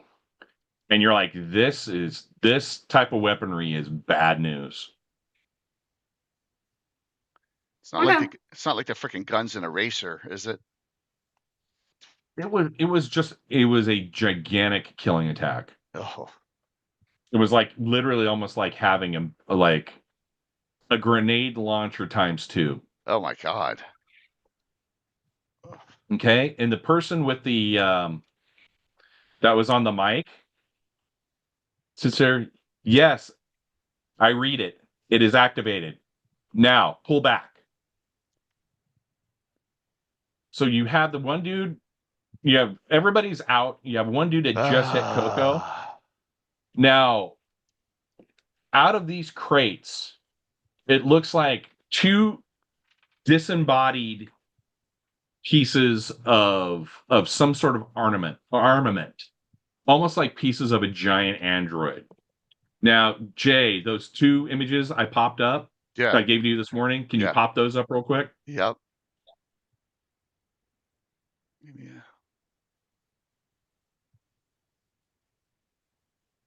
Okay. It looks like what a detached head of a giant robot, like a giant android. Didn't we find a piece of this guy earlier in a couple of missions ago? Yes. And then you see a giant, like, fist and forearm of another piece. And the head rises up out of this crate, and its eyes glow this electric, like, yellow orange that pops on, and this fist rises up, and it opens up, and there's like a hole in its, like it's like a almost like a doorway opens up in its wrist, and you can see energy starting to charge in it. What piece did we get the first time? The chest? What did we get? I thought it was a chest. Maybe it was a chest piece, and it was. I think it might have been an unactivated head of this robot. Okay. So this is where some of this looks like now when you're piecing together your intelligence report. This looks like stuff that's being trafficked. Oh boy. So I think that head hits heavy, man. Yeah. So that was on the 4s. 5s. So gunmetal, you just got hit. You've got the dex for a first attack, and now this is phase 5. I just want to make sure. Was stun the only thing that I took? Yes, you did not take any body because your energy defense and your resistant defense would not. It blocked any sort of internal damage to your systems. Okay. All right. I'm taking the guy out who hit me. Screw this guy. Okay. I am going to do. Can you please remind me? Can you please remind me what RKA is again? It's a range killing attack. So you're gonna, that's gonna do. You know, that's dependent on the modifier, the multiplier in that. So, it's going to be when you do that, you roll the dice and then you roll the multiplier. So if you roll a high multiplier, that means it's going to do a large amount of stun. But if your multiplier is low, it might not do as much damage. Like it rolls with the attack or whatever. Where a standard energy blast, you're probably going to do a bigger average amount of damage. Just the capacity for a killing attack can be much higher. So your ceiling's higher, but you might not do as much by average. Okay. Then that one's gonna change my answer. I'm just gonna do the energy blast flamethrower then. Oh Get shit! the gun out of the way. Get the gun out of the way. Actually, you can get him with that, and the team lead in both of them, Oh because hell yeah! Let's do it. it's wide and it's long, so it's you're gonna give them the Torch of Liberty act right now. So what you end up doing is it's very similar to, you remember in the Jay, do you remember in the first Iron Man when he comes out of the cave and he's got that flamethrower Yeah, and he's just on like, that, just going like and he's this. just launching it. Yeah. It's very similar. It's an early version of something like that, but this is one of her add-ons where now it rakes area effect in a straight line and can just torch everybody in that line. So you can get both of those guys with that. Just roll 3d6 and roll low. I mean, it's still going to 10. be okay. You're going to be 10. fine with that because you're OCV and you're really hitting the hex, not hitting the people. So now roll your damage. All right. Ooh. Oh boy. Let's see, that's 10, 14, 15, 16, 17. Oh God, so much math. Let's see. But. Let's see what we got here. So let's see. 36, 58, 9, 1, 2, 3. 53 and 2, that's 4, 6, 7, 8, 9, 10, 11, 12. There can be a severe amount of math in this game, but I tried to keep the math to a very minimum. So 53 and 12. Oh my gosh. Yeah. So you literally smoked them. They have some resistant armor, but you've scarred them, like you've burnt them, but you've taken you smoked both of them. Roll 2d6 for me real quick. 5. Okay, and you've literally the energy of the Torch of Liberty literally blows them back down the hall and they're done. I'd say so. I would hope so. Crispy. However, what you are now looking at is you've taken care of the guards. Yeah, now the head and the gauntlet. Now you've got these, and this, in a rough estimate, you'd think that these things were probably 30 feet tall when completely assembled. Yeah. So these were what you think was deployed. Yeah. So that was on 5. So Rockets, you go on 5 next. Yeah. So here's my question. I want to go resistant piercing over armor piercing any personnel on these, correct? Let me look at your character sheet real quick, and I'd suggest armor piercing definitely. Armor piercing anti-personnel. Okay, got it. Yeah. All right. The auto fire could be good too. I would try the armor piercing one first. Yeah, I'm gonna go armor. Yeah, on the gauntlet. I want to try and take one of these things. Start working on one of these. The head's gonna be the toughest part. Let's get rid of one before we get. You know what I mean? We can't have 2 of them out on us. So I'll do that. All right. Got it. Roll what? 3 die or 2? Yeah, 3d6 to hit it. Oh boy. Low. I dropped it. Oh man, that's way under. 3rd die. A 9. All 3s. And your OCV is what? My OCV is 9. Is 9? Yeah. You hit by 1. Okay, we'll take that. Because it's mobile. It's mobile, but you actually your dexterity, between your dexterity and your targeting systems, you hit. So 2d6 and then a 1d6 and a multiplier, correct? Yeah. So roll 2d6. Yep. Tell me what you get. 6. Okay, now roll an extra d6 and tell me what you get. 5. Good. Okay, so that does some damage to it. Yeah, oh, good. It smokes it a little bit, but it is still. Let me get my pencil. It's still rolling. I don't know where that went. I got it way under. Because what you remember too, armor piercing halves its does not have a hardened defense. So armor piercing rounds they cause there to go only 50% of their defense is applied. So that it landed well. All right. But it's still active. Yeah, I got to start somewhere, right? Yes, exactly. No, that was a good call.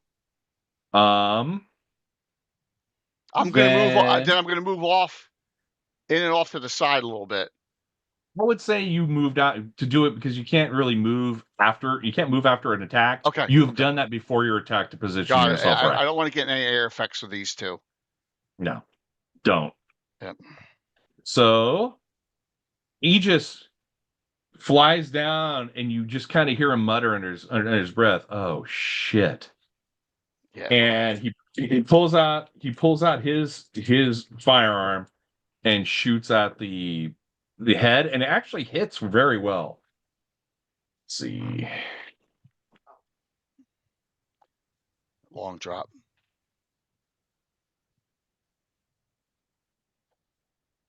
Hey, good. Perfect. Okay. He shoots. He rocks the head almost like in its forehead. Does a significant amount of damage. It's still going though. And it moves it back into like 2 other crates. So it's like it's moving, it's floating in the air, gets knocked back, but it's still ready to attack. Okay. Great. So okay, a head and 5. A gauntlet. So at the end of this round, you find out when you guys are in combat, they're going to attack the last of the round just because of their dexterity and their characteristics, but they're both attacking now. So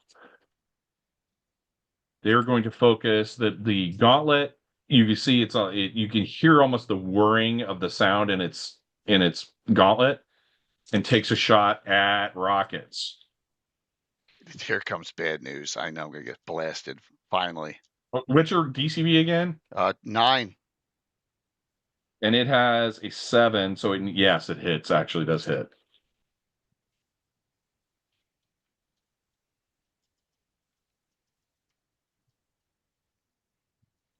That's important. What kind of damage it is? It is some sort of like concussive blast, but it's energy. It's not electronic. Not electric. Not electric or magnetic. Whew, good. Correct. It's like some sort of concussive blast. You don't know. You just feel it. All right. I can take that over the others. Okay. It does 38 points of damage. Yep. Stun. Mm-hmm.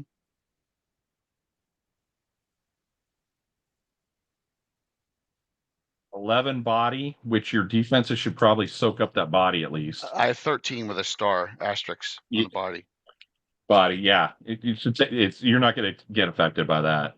But the 38 stun, you just apply your energy defense to that. Subtract your energy defense, and that's 20. The amount of stun you take. 20, so it's 18. Yeah. And then even though were you hovering in the air or were you on the ground? No, I'm on the ground, man. I'm not hovering. Okay. What it does, it doesn't do any damage to you based on the knockback, but you just get blown back into the truck that you use. So you're just kind of like, I felt it. Yeah, you're folded into like the hood, but it's not going to affect you. You can act next. It's like, in other words, it's like gunmetal saying, "Oh, it looks like you're stumbling like you do when you drink." I mean, it really kind of looks like that. And I know gunmetal's thinking that just to break his stones. Okay, the head now is going to attack Aegis because it's locking in on what it deems that its biggest threat, and it just hit it. Hits Aegis. Was it like with what? Beams out of his eyes or what? Yes. Oh God. Yes. Beams out of its eyes. Oh my God. Oh boy. Bye Aegis.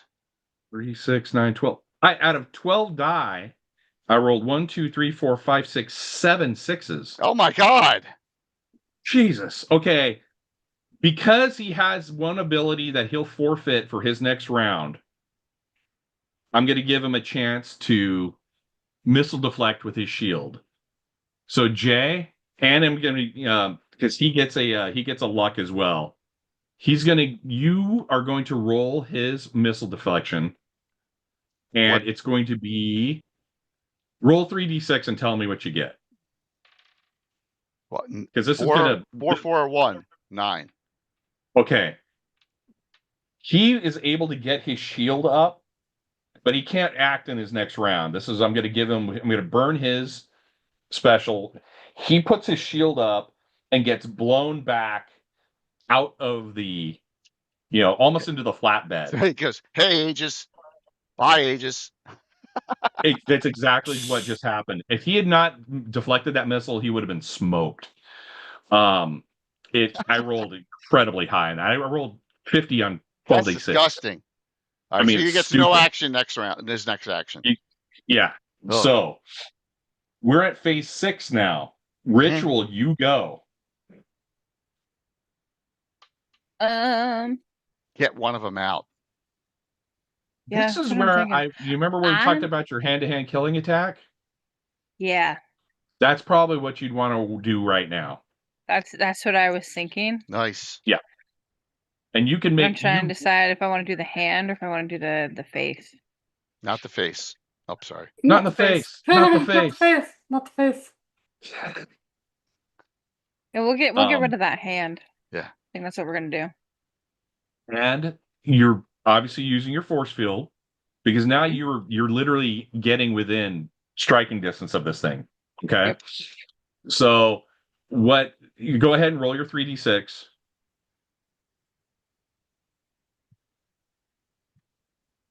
10. 10. Let me close. Yes. Okay, you do hit. Ooh. Now roll. So what you see is, did we talk about like how did you want to describe this effect? It looks almost like an octopus tentacle, but instead of where the little suction cups would be, it's like these really sharp red looking obsidian, like sharp little knives. Yeah. So it's just going to rake this thing over the coals. Mm-hmm. So roll 3d6. It's disturbing looking. I think it's a 3d6 attack, isn't it? Yes, it is. Okay. Roll high. That would be 18. You roll three sixes? 3 6s. Okay. Now, what is very, very huge is roll another d6 and roll it high. 5. Okay. 90 points. Well, because she doesn't have the multiplier, you subtract 1, so it does 72 stun against it. If you burn a luck, I'll have you destroy it because you've almost destroyed it. There you go. I'll give you the full. I'll give you the full 18 and 90, which is max damage on that thing. All right. Okay. One left.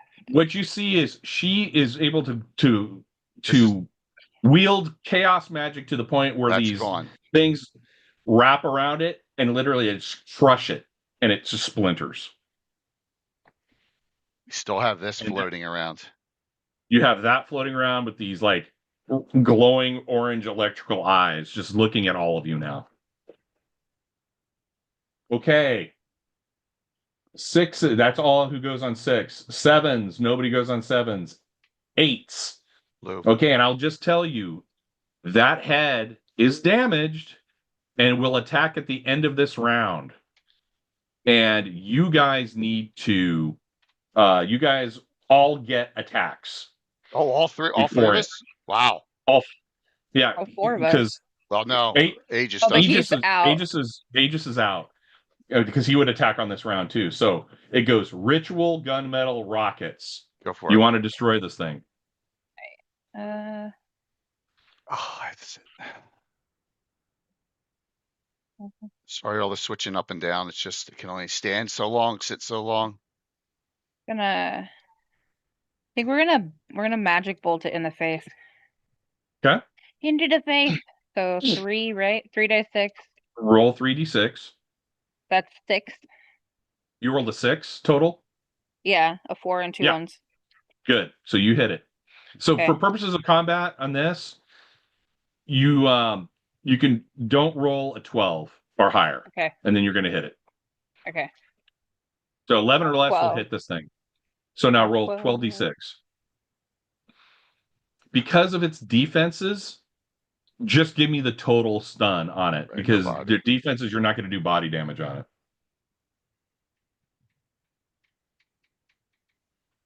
Nice.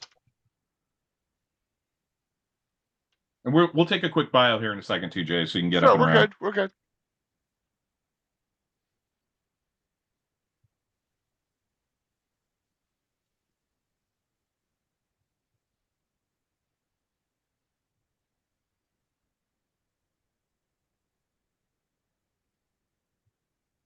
Oh, that's today. Oh, wrong one. I need that one. Or Ed. More Ed, yeah. The right man for the job.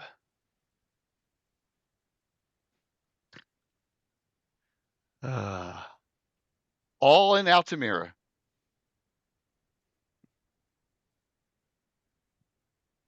$48.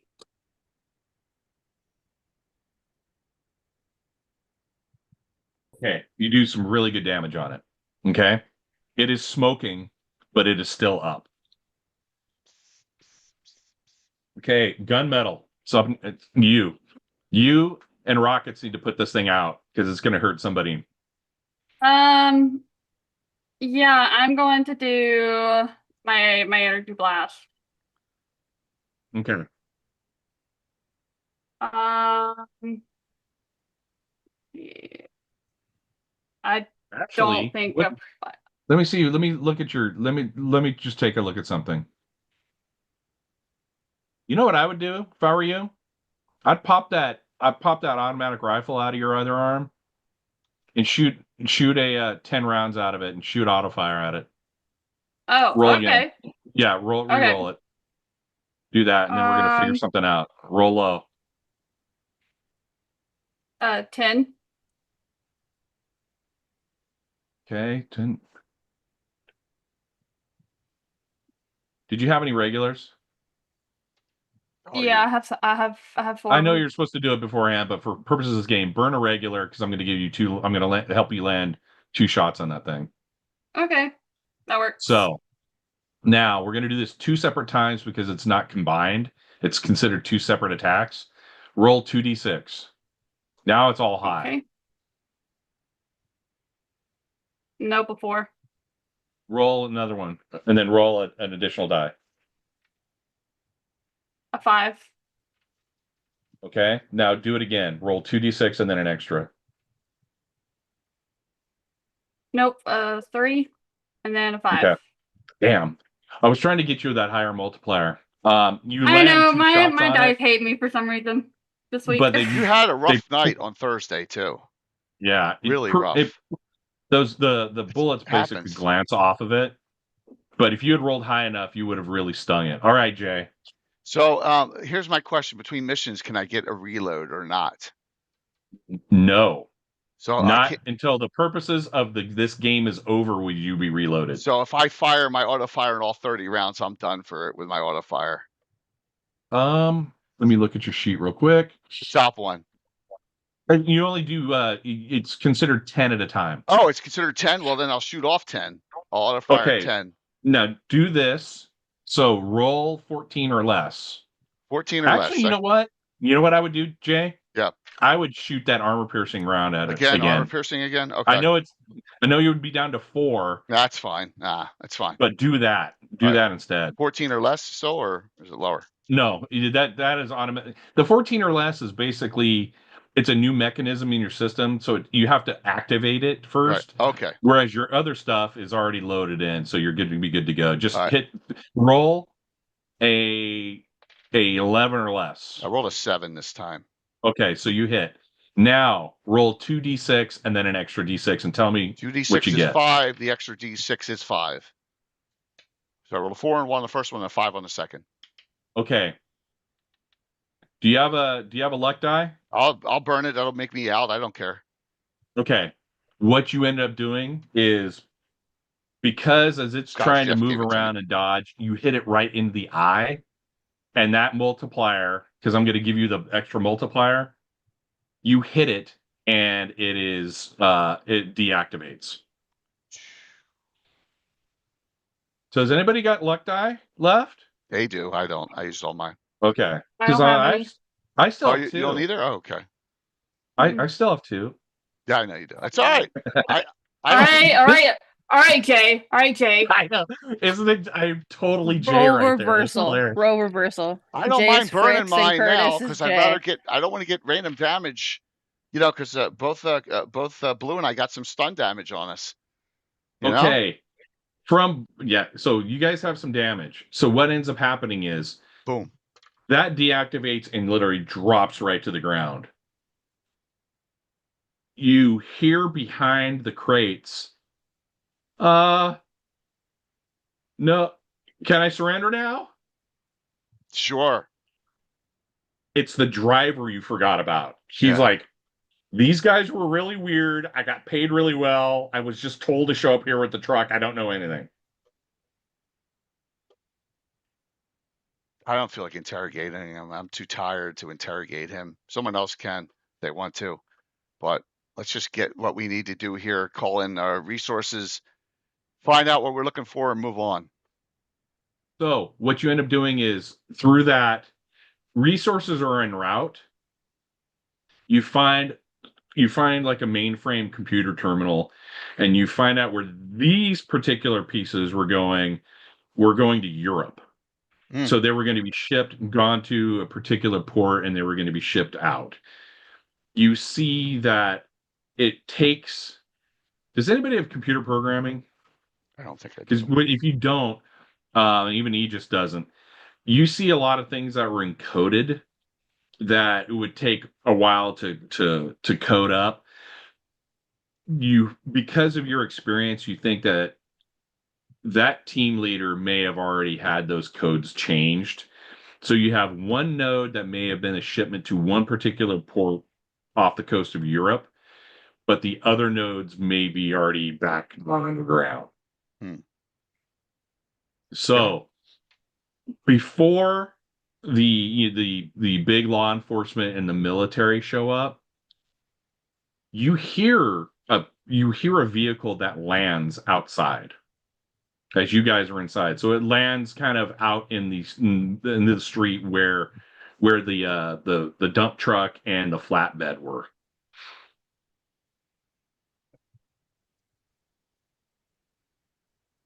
What do you do?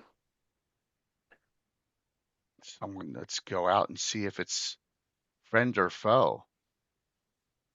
We're gonna assume foe. Oh, not necessarily.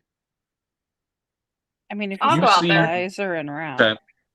So all three of you come out. What You about already Aegis? Where's see he? Aegis is Taking a nap. you can't get him on comms, Okay. and you see him somehow in custody. Like, he is got arms back and he can't move. What you ultimately see is 4 heavily armored individuals. And one guy almost looks like he's in a suit, and he's got a mask, and it's got a big M on it. It's black with a white M on it. Mitch Cumstein? It's great. Good golfer. Could have gone pro. And he's holding some device in his hands. Let's get all right. Let's be. Well, wait a minute. If there's people en route, they're not going to get this stuff if these guys are here. Go fuck these guys up. That's all I was No, I don't. He activates something in his hand, and I will give a 6 or less roll for Coco and Jay. Oh god. Roll 6 or less. On 3d6? Oh my god. Yes. No shot. Nope. Okay. No shot. Here we go. 2? Nope. 7. Nope. Okay. Nope. Nope. It was going to be very tough because what you find out is your upgrades in your armor had some sort of backdoor circuitry Great. from something that someone or something or some organization that sponsors you has some. It's been infiltrated. There are some traitors in the organization.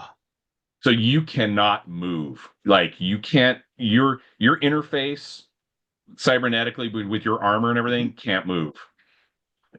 All 4 of those guards lock on ritual, and the man in the mask says, "Lady, I don't know who you are, but we will put you down. If you put your hands up and surrender, nothing's going to come harm to you, and you will go with all of us."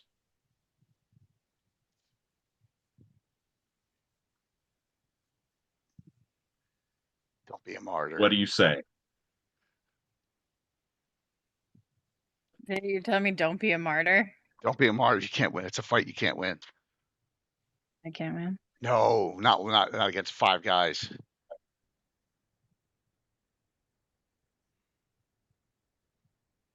Yeah, because there's 5 of them. I can't get inside everybody's head all at once. You have 15 seconds because we have to exfil this location immediately. All right. Fine. I'll go. Okay. Arms down. They literally load all of you into this transport vehicle and take off. Yes, great. Did they leave the stuff there? Everything is left there. Because you've already made the call. They're there. They get there before your reinforcements come. Obviously don't care about that stuff anyway. Right. Great. So it's already to them. It's already lost. It's lost cargo. It's lost. Right. They knew that the outcome of your battle is already said. Okay, we're chalking this up to business loss. Okay, you will figure out what happens in 5 minutes as we take a quick bio. Sounds good. I'm going to go on a We'll Be Back stream channel here. Be right back. Okay.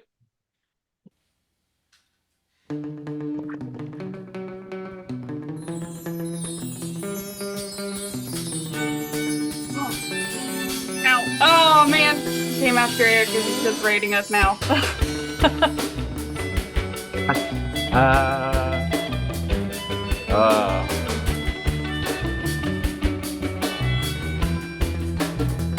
You got me talking in my head, thinking right out my mouth. It only take one thought to send my head through the clouds, yeah. To spend the rest of my days spiraling down. My heart's greater than the Great Dane, difficult to tame. Should've tied that shit up in chains, but you can never do it. I swear you never stop running away. Oh yeah, so try to relax.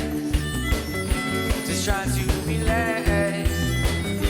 Try to relax before you start losing yourself. You already have, and I don't know if you're ever coming back. I don't know what's going on with my dice. They just they absolutely hate me right now. Every single one of them. Well, it's going to be even funnier here in a second. Oh, goody.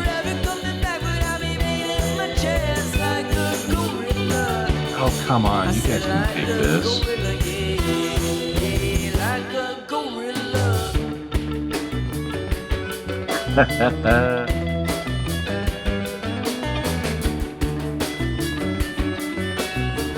Hey, Jet. What's up? You got me laughing Huh? to myself. You got this, don't stress. Tell it my dice to get their asses in shape. I suck. My love is tougher than You suck. You suck. All, however many of you. These are my little mini dice, my little mini D6 I use for champions. I drop them all over this room and then I can't find them. So, like, I think I've got half of them in my dice tray. Chunks still in here. Maybe I guess I gotta clean this room. Yeah, sounds like it.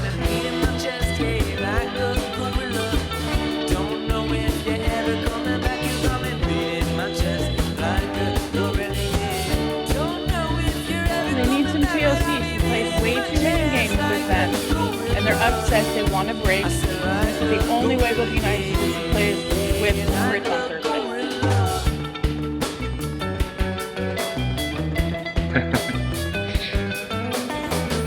Sorry. that party is already full, unfortunately. And I'm just Try hoping to for relax.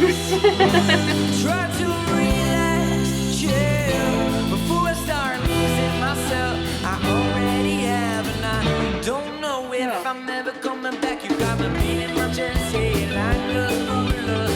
I don't know if I'm ever coming back. You got me beating my chest like a So I'm hydrated, and I find out I have no soda in the house, and I'm very upset because I was going to drink my soda now. Kids drink all the soda. Your hard soda, you mean? Nah. No, I haven't had one of those in a while. I actually haven't. I had a beer last night for the first time in forever. It's been a while. Wow. Yeah, I know. I got a ton of beers here too. Just haven't gotten around to it.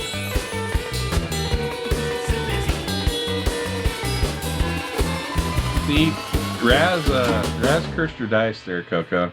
I fully allow it because my dice have been pissing me off. Oh, you cursed them! Oh, I thought you said I curse your dice for right now. No, well, that makes a lot of sense. Because you're public enemy number 1. Yeah, Jeremy, did you see that list for next Thursday? For next Thursday night's game? I mean, I told Jay, I'm like, how are you going to keep that on the rails? It's gonna be awesome. Yes, I know it's probably not Rosie, but yeah, it's gonna be Molly Hatchet. Fritz was not very nice to Rosie this last time. Molly, Devin, Fritz, Arabis, Ravalantar, as long as they can make it even late, and then I'll have Marion Winchester, your half sister. Emerson's sister. Emerson, the fourth sister. What? The water. Raise your hands if you're not a half sister. I mean, good God. I mean, yeah. All right. That's how you need to do it. Before we do anything, raise your hand if you're not a half sister. That'll be fun. So it'll be a blast. Got a lot of packed content. All we need is what we're going to do for Legends and Lore next week, and the entire week's filled. Actually, next Saturday's not. Oh, worry about that. It's way off. So, yeah. So that's what's going on. So, okay. I'm gonna stay standing a little bit here. Great. We've been taken off. This isn't. We've been kidnapped. This isn't MAIM, is it? This is MAIM. Great. What does that mean? MAIM's an organization. I'm being hunted by MAIM. So am I. Yep. So am I. Great. So you're being transported somewhere in the area you don't know. You are literally frozen. Guns are locked on Ritual, but all three of you that are had recent armor upgrades, so rockets, gunmetal, and Aegis. You guys are sitting there like your circuits are almost fused at this point. And then you see the guy, he's not saying anything to you, and he hits a button or two.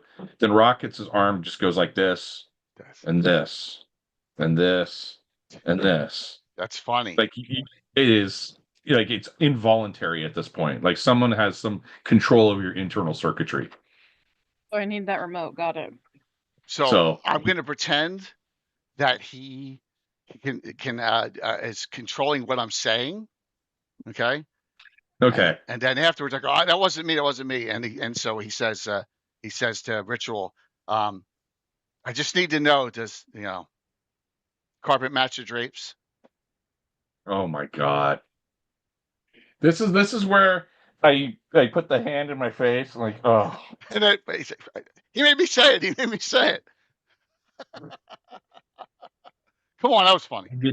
You can't write Well, this if you've stuff. got a remote for his mouth, then please shut him up. I just roll my eyes at you. So the guy in the mask just looks at you, and he's just there's no happiness. It's just very stoic and it's very matter of fact. Yeah. It says you and the rest of your colleagues have gotten very close to us. It's caused a lot of problems in our business. This is what our organization has feared for 20 years. As you take it upon yourselves to rule, to provide some sort of authority figure of things you don't understand and you shouldn't be involved in. We've been talking to this is why those weaklings in Project Salvation got it all wrong. But now we are a big business, and you're dangerously close to really getting involved in our business. Thus, these upgrades, we have people all through the government, all through private industry that believe the way we believe. So now we will do the things that we always wanted to do, and is control you. You will not control us. And what's going to happen is we are going to the residence of the governor. And what we're going to do is show the world that you are untrustworthy. And because of our control of your circuitry, you're going to attack the governor's mansion. That's awesome. And then our technology is going to defeat you in front of the globe. Those things that you just fought back there, that was old technology. Yes, that's being shipped all over the world and people are trying to figure it out. We've upgraded it. 30-foot robots are unwieldy. You can't manage them, and they don't travel very well. What you're going to see is about 9-foot versions of these upgraded, and they're going to tear you limb from limb. What's the M stand for? Metahuman. Oh. Abolishment and incarceration militia. Okay. You won't know my identity. My identity means nothing to you. We are one. We are everywhere. Wonderful. I like your cologne. He stares at you. It's like you are so insignificant to us now. Now that we have your control. I'm along for the ride. Ritual, you've got literally like the guard just looking at you, and he looks at you and says, "You're not part of this. We have no idea where you've come from. We could put you in the drop zone with them and you could be destroyed, or you could leave. We can drop you somewhere else. What shall you do?" Walk away, I spare your lives.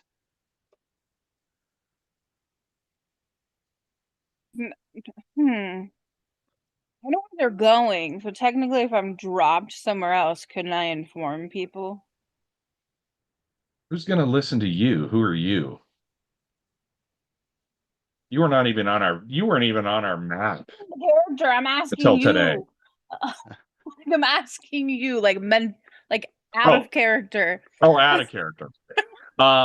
Conceivably, yes, but The question is, would we be there it's going to fast be enough? a reaction force, right? You're going to try to figure out who's there and who's not. I'm gonna go and And say you I'll don't be know what's already been said. You from GM to player, you also have to assume that whatever control they have or whatever access they have, they may have already told the governor to pre-position for your arrival. Like these guys have gone haywire. They've gone they're off the grid now. They're then we'll just out stay of with control. and make sure our people don't die. Okay.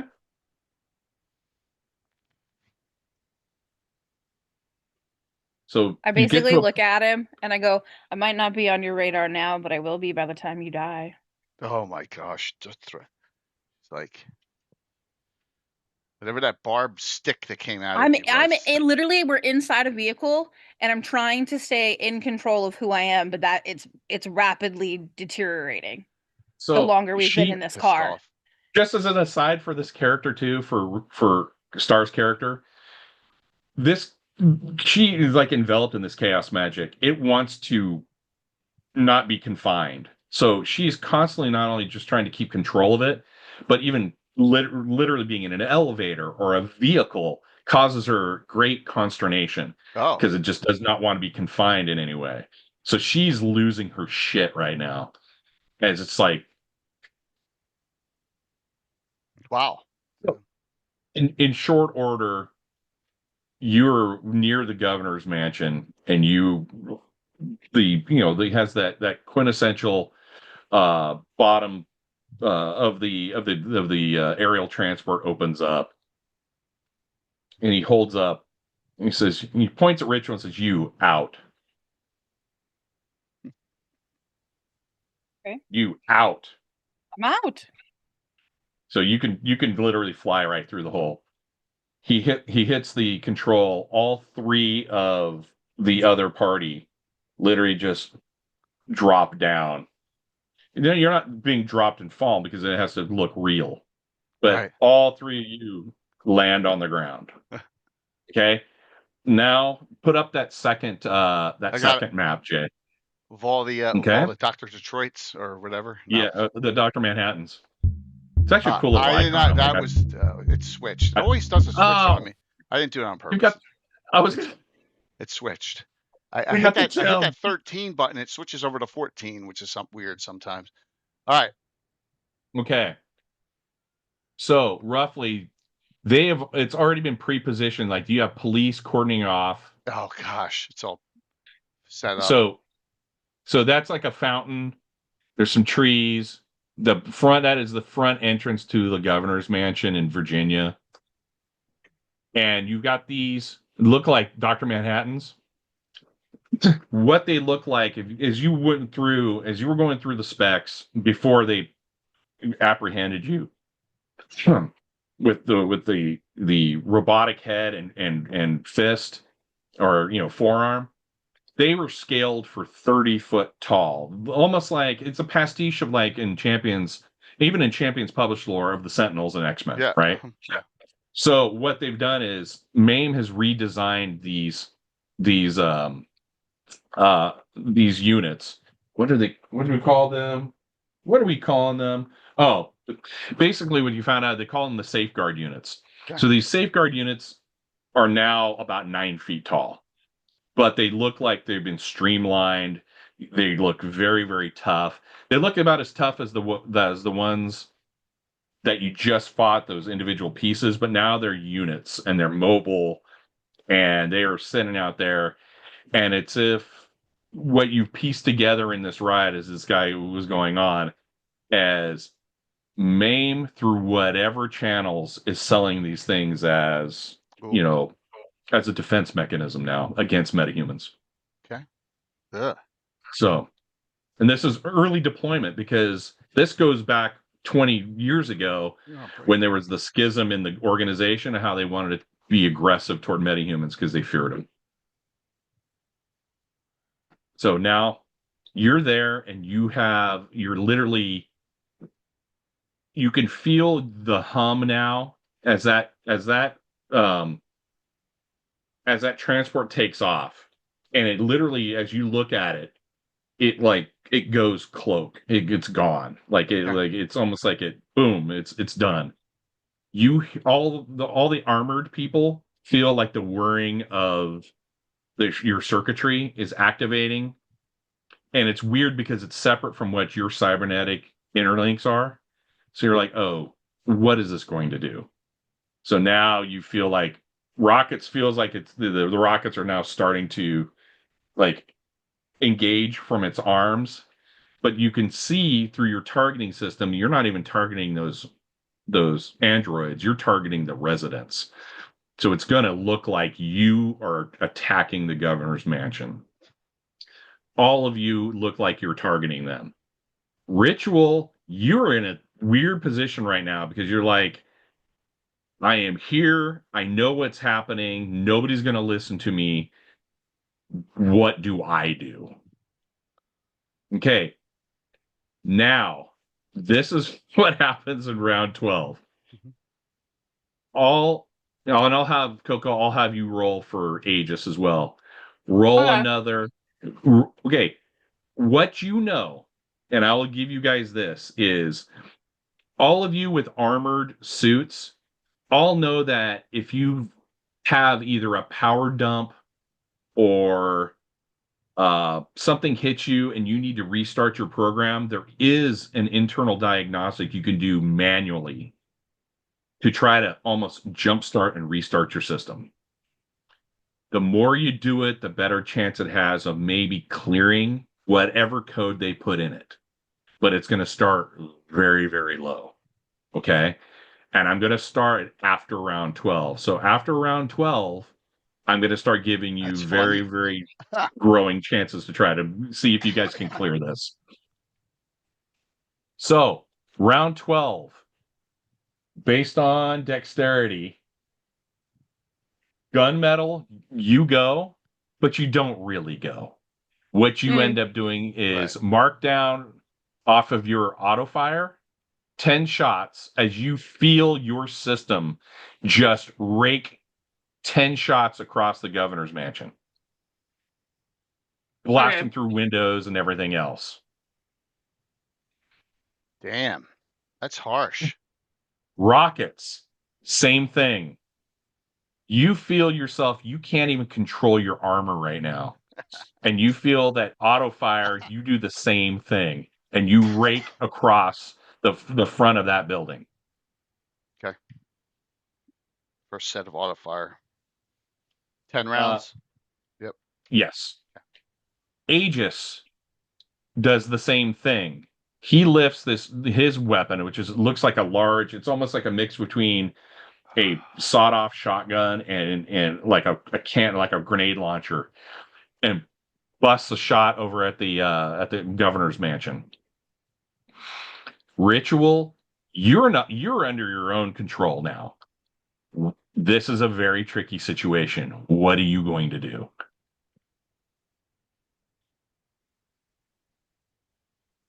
Because you know what those androids are. You know they're the enemy.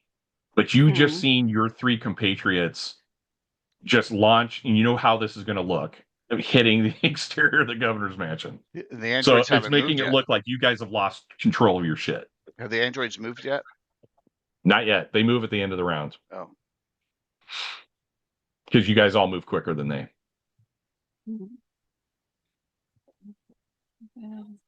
Ritual, what do you do? So the other guy's not here, right? He's controlling from above or somewhere. Where's? Yes. Okay.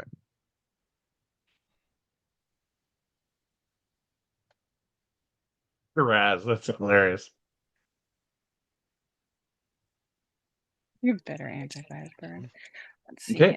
Do you want to attack one of those androids? Yeah, I think that's what we're gonna do. Okay. That's what we're gonna do. All right. What would you want to do? What kind of power do you want to use on this one? We're gonna do entanglement. You're gonna try and entangle it? Yeah. Okay. Kind of like get it a hold of it, so like at least one of them is not able to do something to them next round at the end of the round. Okay. Roll your 3d6 and see if you hit.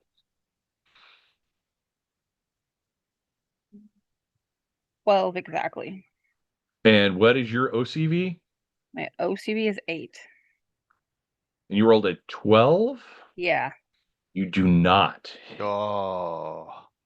Wah, wah, wah. You still got 2 So what you specials do though, is don't you? you I have throw one. do you have any specials? Or do you I only have have one. any luck dice? I have one luck dice. Okay. You can burn that luck die right now because you missed it by 1. Okay. And I will give that to you, and you will have an effective spell power Okay, exchange. I'll do it. Okay. I'll blow it. And then so that's 6 dice 6. And just count what we would normally count as the body. So ones or zeros, 6s or 2s, and everything else is 1 off the die.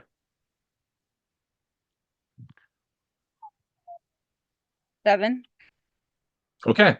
So you have a 7 body, 6 defense entangle that is wrapped around most of that. Let's say that first android that's in front of the fountain. And so it's just wrapped in these magical tendrils. And it's just sitting there and it's struggling against it, but it has not acted yet to see if it could break it. Okay. Okay. Round 12. The androids go. So these safeguard units probably have same or similar powers that you expect, but they look like updates. So the one that's entangled, let me see.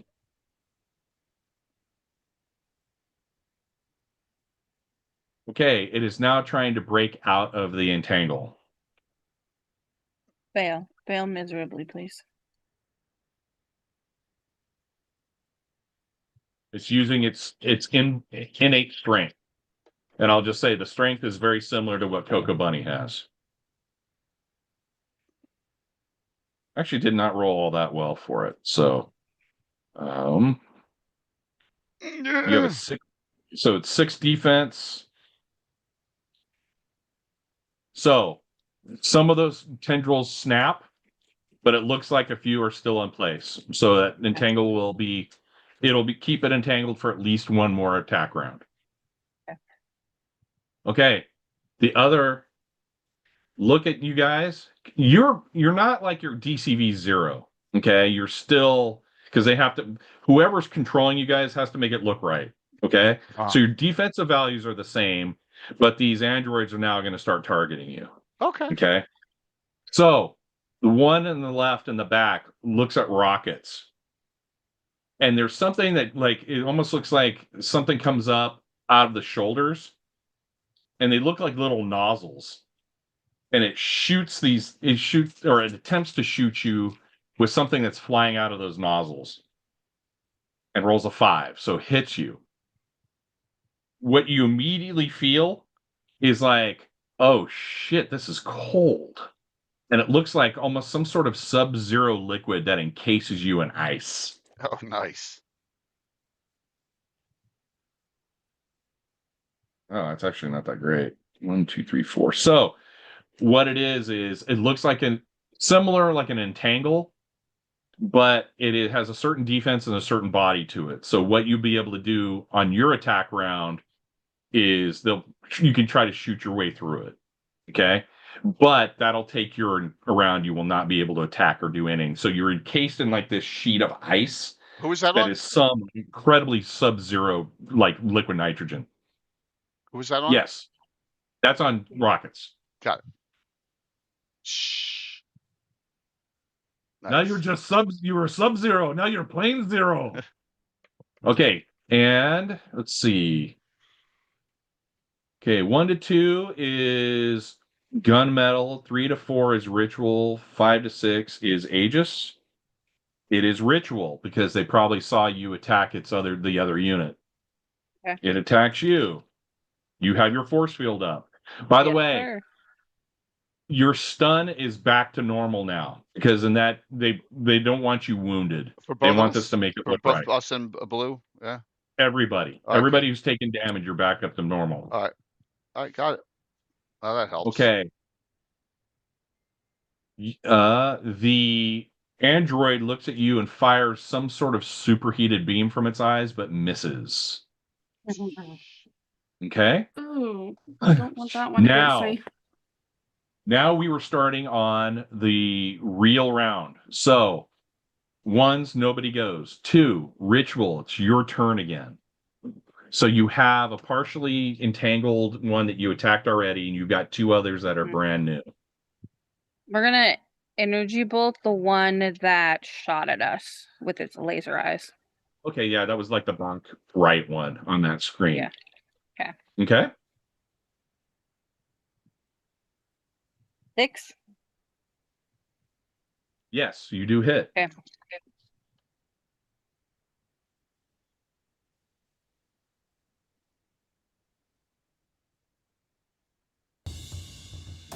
Hey, Greg, this is something right out of Old Enemies. I adapted a little bit, but the Old Enemies circa like 1982. Coco and I just each got a special. Oh, very Nice. Look at you guys. I've still got to use mine against you. Mm-hmm. They can just be there for looks. I mean, you can brag. You have bragging rights. You don't have to actually use them. 41. Okay. And then 1, 2, 3, 4, 5, 6, 7, 8, 9, 10, 11, 12, 13. It's actually a good body. Okay, now roll 2d6. 8. Okay, you knock it back almost against the wall. You pretty much actually from where that's standing, you knock it back up against the wall of the governor's mansion. But the damage is, I don't want to say negligible. It does take some damage, but you can tell that now that these things are fully like assembled, their defenses are far more than the individual parts were. Okay. But good shot. Okay. And so that's all the 2s that go right now. 3s. Everybody in armor, roll a 7 or less. You guys got this. To reboot this round? Yes. 3d6, right? Mm-hmm. Yeah. I rolled a 7 exactly. Okay. I don't have a good feel about this. You got this, Jay. 9. Nope. Okay. You burn that special. I will give it to you, but you got to burn 2 action rounds to reboot. Yeah. Why not? Sure. Okay. So you won't be able to act until round 8. Sure. Okay. Yep. Coco, you make yours. And you will be able to act on round 5. Aegis cannot reboot yet.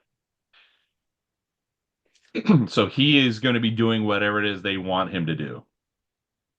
So what it ends up being is you find like the root command in that system manually. They didn't really anticipate you being able to do this because it really was like a 30% chance of doing it.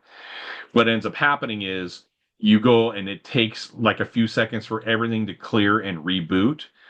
You may have a minus as your scoping mechanisms recalibrate, but you're going to be active and you're under your own control. Jay, Awesome. You've lucked into it, much like Fritz comes out smelling like a rose. But it's like it just took you a little while, and you got extremely lucky to be able to get to that role that you needed. So it's just going to take you a little bit longer. It's the 80s. In order to be good, you have to be lucky. It is the 80s, and boy was I lucky. Exactly. But US Aegis is still trying to reboot his system, and it's not working yet. Okay, that is 3s. They attack now on 3s. So what happened to all the frost stuff on me with the cold on me? Is that still there though too? Yeah, because you we'll see at the end of this round. Okay. What ends up happening if they keep you frozen, or I'm going to give you a roll. So they might even know that I rebooted. No, they don't. They may not know, and because you've rebooted, it'll clear that code in that system, and they will not be able to. They'll have to basically almost like plug you in again. It's not. Okay. They will have to redo it. They won't have access to you anymore. What a shame. So the one that's partially entangled does able to act, and I think if they make just a few more body, they'll be able to bust out of that entangle and attack next round. Oh boy. Yes. Okay. So it's able, but you cost it 2 attack rounds basically by entangling it, and it just is able to like do something to both strength and through its mechanism be able to break out of that entangle. So it is now free. The one that shot you with the like the liquid nitrogen or that sub-zero material now looks over at Coco blue, and gears up to do yet another attack. And what your OCV or your DCV is? 8 or 9? 9. Misses. So it launches, looks like some sort of rocket propelled missile at you, and it zings and it goes right by you. Luck. The third one attacks Ritual again. Or now looks at it because you just thrown something at him. And 11. You put that one up against the wall. Yeah. Yeah, so it peels itself off the wall and attacks you and hits. Uh-oh. And it looks like it's some sort of energy blast. Uh-oh. So what is when you look at your energy defense, your ED, what is it? Star. 22. Okay.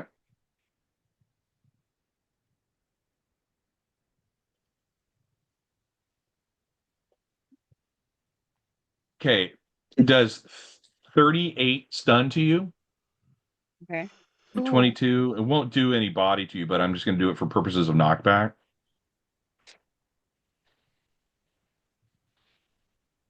Okay.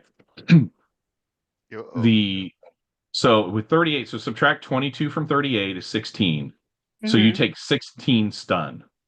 Okay. And it knocks you back about 30 feet, but that won't do any damage because of your force field. Damn. Yeah. So it hits you with some sort of energy blast, concussive blast. But it's energy based, so it goes against your ED. Okay? Okay. All right. Now, 4s. 4 is Ritual again. So you go on 2, 4, 6, 8, 10, 12. So 4, what would you like to do?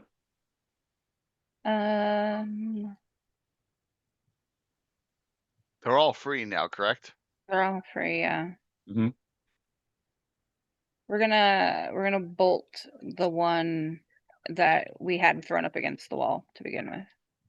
Or I would suggest the bolt will be good, but even with the amount of damage you did with that bolt, it did some damage, but not as much. You may want to try that one in front of you. Okay. Try that HKA. Yeah, when you said the one in front of me, I was like, okay, so the HK, okay, And we can do that. The thing is though about that is you have to be within reach with that staff, so you're going to be right in front of it, but you will be able to potentially do a lot of damage to it. Alrighty. So you'll be able to move back in. You basically levitate right over to it with a half move because you'll go right back to it. 9. And swing I rolled a 9. A 9 will hit. So now roll 3d6 and tell me the total. 13. 13? Now roll a d6 and tell me what you get. 6. Really good damage. So what that means is you subtract 1 off of that, you take your 13, and you multiply it by 5. So you do 65 stun to it. Good. I'm glad he's doing the math because my brain hurts already. Ha ha ha ha. That's all good. You do a very significant amount of damage to that thing. Hold on. And you knock it right into the fountain. Like inside the fountain? It's just it hits the fountain and it like busts the concrete portion of it. Oh damn. And you see a significant dent. Good. I told them they'd be worried about me later. Say, okay, 5s. Now, let me do one thing. The Aegis is still trying to reboot. He's still trying to and he's already burned the NPC has burned his luck. He's still trying to reboot. So he's still frozen by inaction right now. He actually goes and in his turn shoots again and shoots at the building. So he's still not under control of his own actions. Whoops. 5, Jay, you're rebooting. Yep. 5, gunmetal though goes. So you have then successfully rebooted. Jay, you can communicate this out.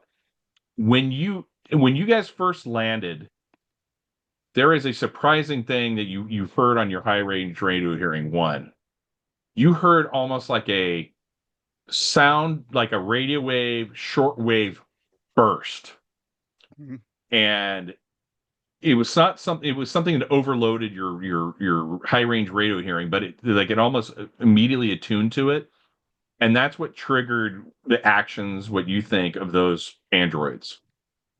Okay. Second of all, when there's the reboot and you see Coco coming back online, and she's like, "Okay, I'm online." You hear on your high range radio hearing in a very, very like mangled radio message, "Shit, she's loose," and that's what you hear. So they're aware that you broke you broke the code. Basically, you broke that command. So you are ready to go. But I don't think I can wean that we can jam that on these androids, right? I don't think that I can jam that signal. No, you can't. It's something you heard though that put it in the back of your mind for later. I don't know if they can hear our transmissions between each other too, correct? They might. And that's why I don't want to say You anything. don't know that. All right. No. So she says she's up. In that situation, I'll give you an 8 or less because you're still trying to reboot, right? And your radio systems are working, right? That you can try to tune in and see if you can grab their signal. I rolled an 8 exactly. Jeez. Okay. So when you heard "shit, she's loose," you hear you basically break their encrypted radio transmission with your high range radio hearing. Yep. And hear them say, how did she do that? What did we miss? Never mind. Just get out of here now. The plan is in place. Despite her, it'll still work. It'll still work. Go. Get off the grid. All right. Well, we're going to let them go. There's nothing we can do about it. I'm not going to say anything to anyone. I don't want them, because if they can hear me, I don't want them to know that I know. So there you go. Know is I'm frozen and I can't do anything. So yeah. All right. I don't want them to know that I've broken. Right. Okay. So, but it's gonna come pretty soon because Coco's gonna jack somebody up really well here in a second. Yeah, just her. So she may think that the other two of us are still. They may think the other two of us are still controlled. Right. Okay. Yeah. One of us is. Aegis still is. All right. So Aegis over his comm says, "Guys, I can't control. I'm afraid they're going to have me shoot you." But I don't know. They're just having me. I can't control my weaponry right now. I'm just still shooting at the governor's mansion. So gunmetal. This is you have successfully rebooted. Okay.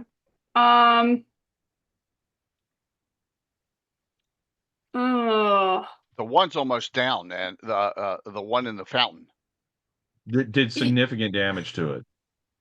Yeah. I really want to. Let's see. What do you got here? I'm like stuck between two choices. I want to go after the one that tried to hit me, but then I want to stop, Aegis from shooting at the governor's mansion as well. With Aegis is just he's trying to reboot his system. You think it might take a little longer. I think ultimately it will, because the more he keeps working at it, it'll pop, but it might not be until row 12. You've got both the energy blast, you've got the strength, which will do similar types of damage. One's physical, one's energy.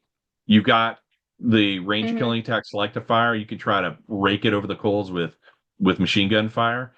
It's really what you're seeing is they're defended pretty well with, like, they're armored. If you had to guess, I mean, maybe energy is going to do more, but you can't tell right now. You're just trying to get to the point where what is going to be the biggest ceiling for damage you can do against these things. And they're androids, they're not, there's no people in them, so there's no issue with, like, you're just trying to destroy it. You're not trying to save anybody.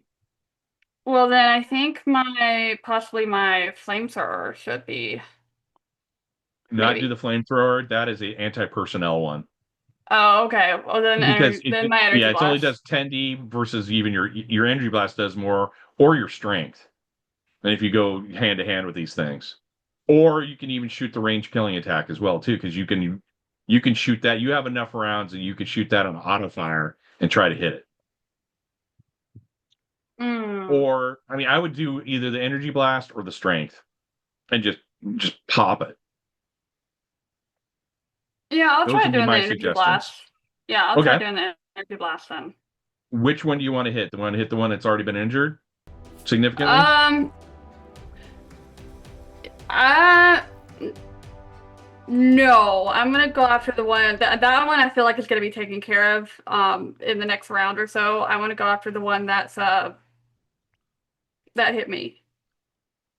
So that's the Why are you one that shaking got. your head, Jay? Because Curtis was shaking his head. Go after the one that's been injured. Oh, okay. I Well, wasn't me. because I was mocking what Curtis was doing. Curtis I knows more just than I know. for purposes of this one, because she did an extreme amount of damage because she almost did max on that. Jump while the iron's hot and try to knock one of these things out. Okay, Yes. I could do that. Yes. They're ugly. Plus, Um, Tuesdays easier to I hit kill rolled just for 3. 8. 8? Yeah, that's good. Mm-hmm. 8 does hit. Okay.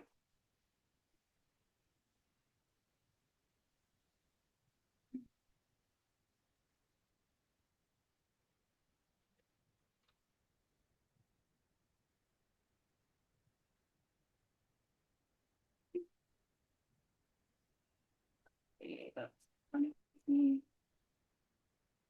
47. And Ooh, that's then good. 2, 4.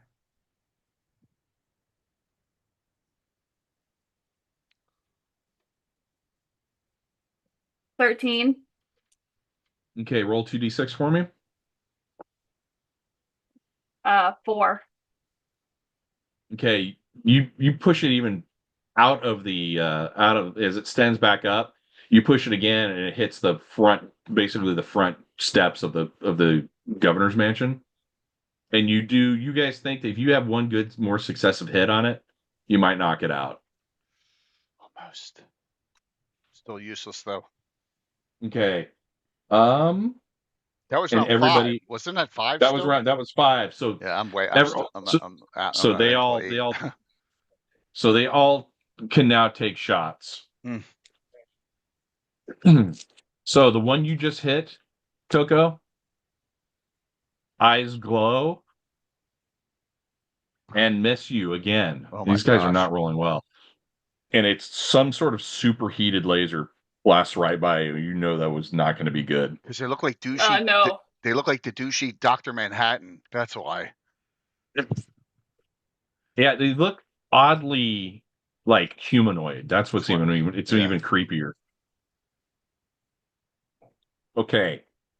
hate The Dr. one Manhattan. also on the far right attacks Ritual and is lucky because you hear it, but there is some sort of sound wave sonic emitter in these things Oh. that shoots at you, which could have been very, very ugly, and misses you. But you know that there's one that has something that could hurt you very, very badly. And then there's one more is going to go at Coco. I've rolled 2 14s and a 15. You get lucky again. Okay. I just went back on. Just Um, just re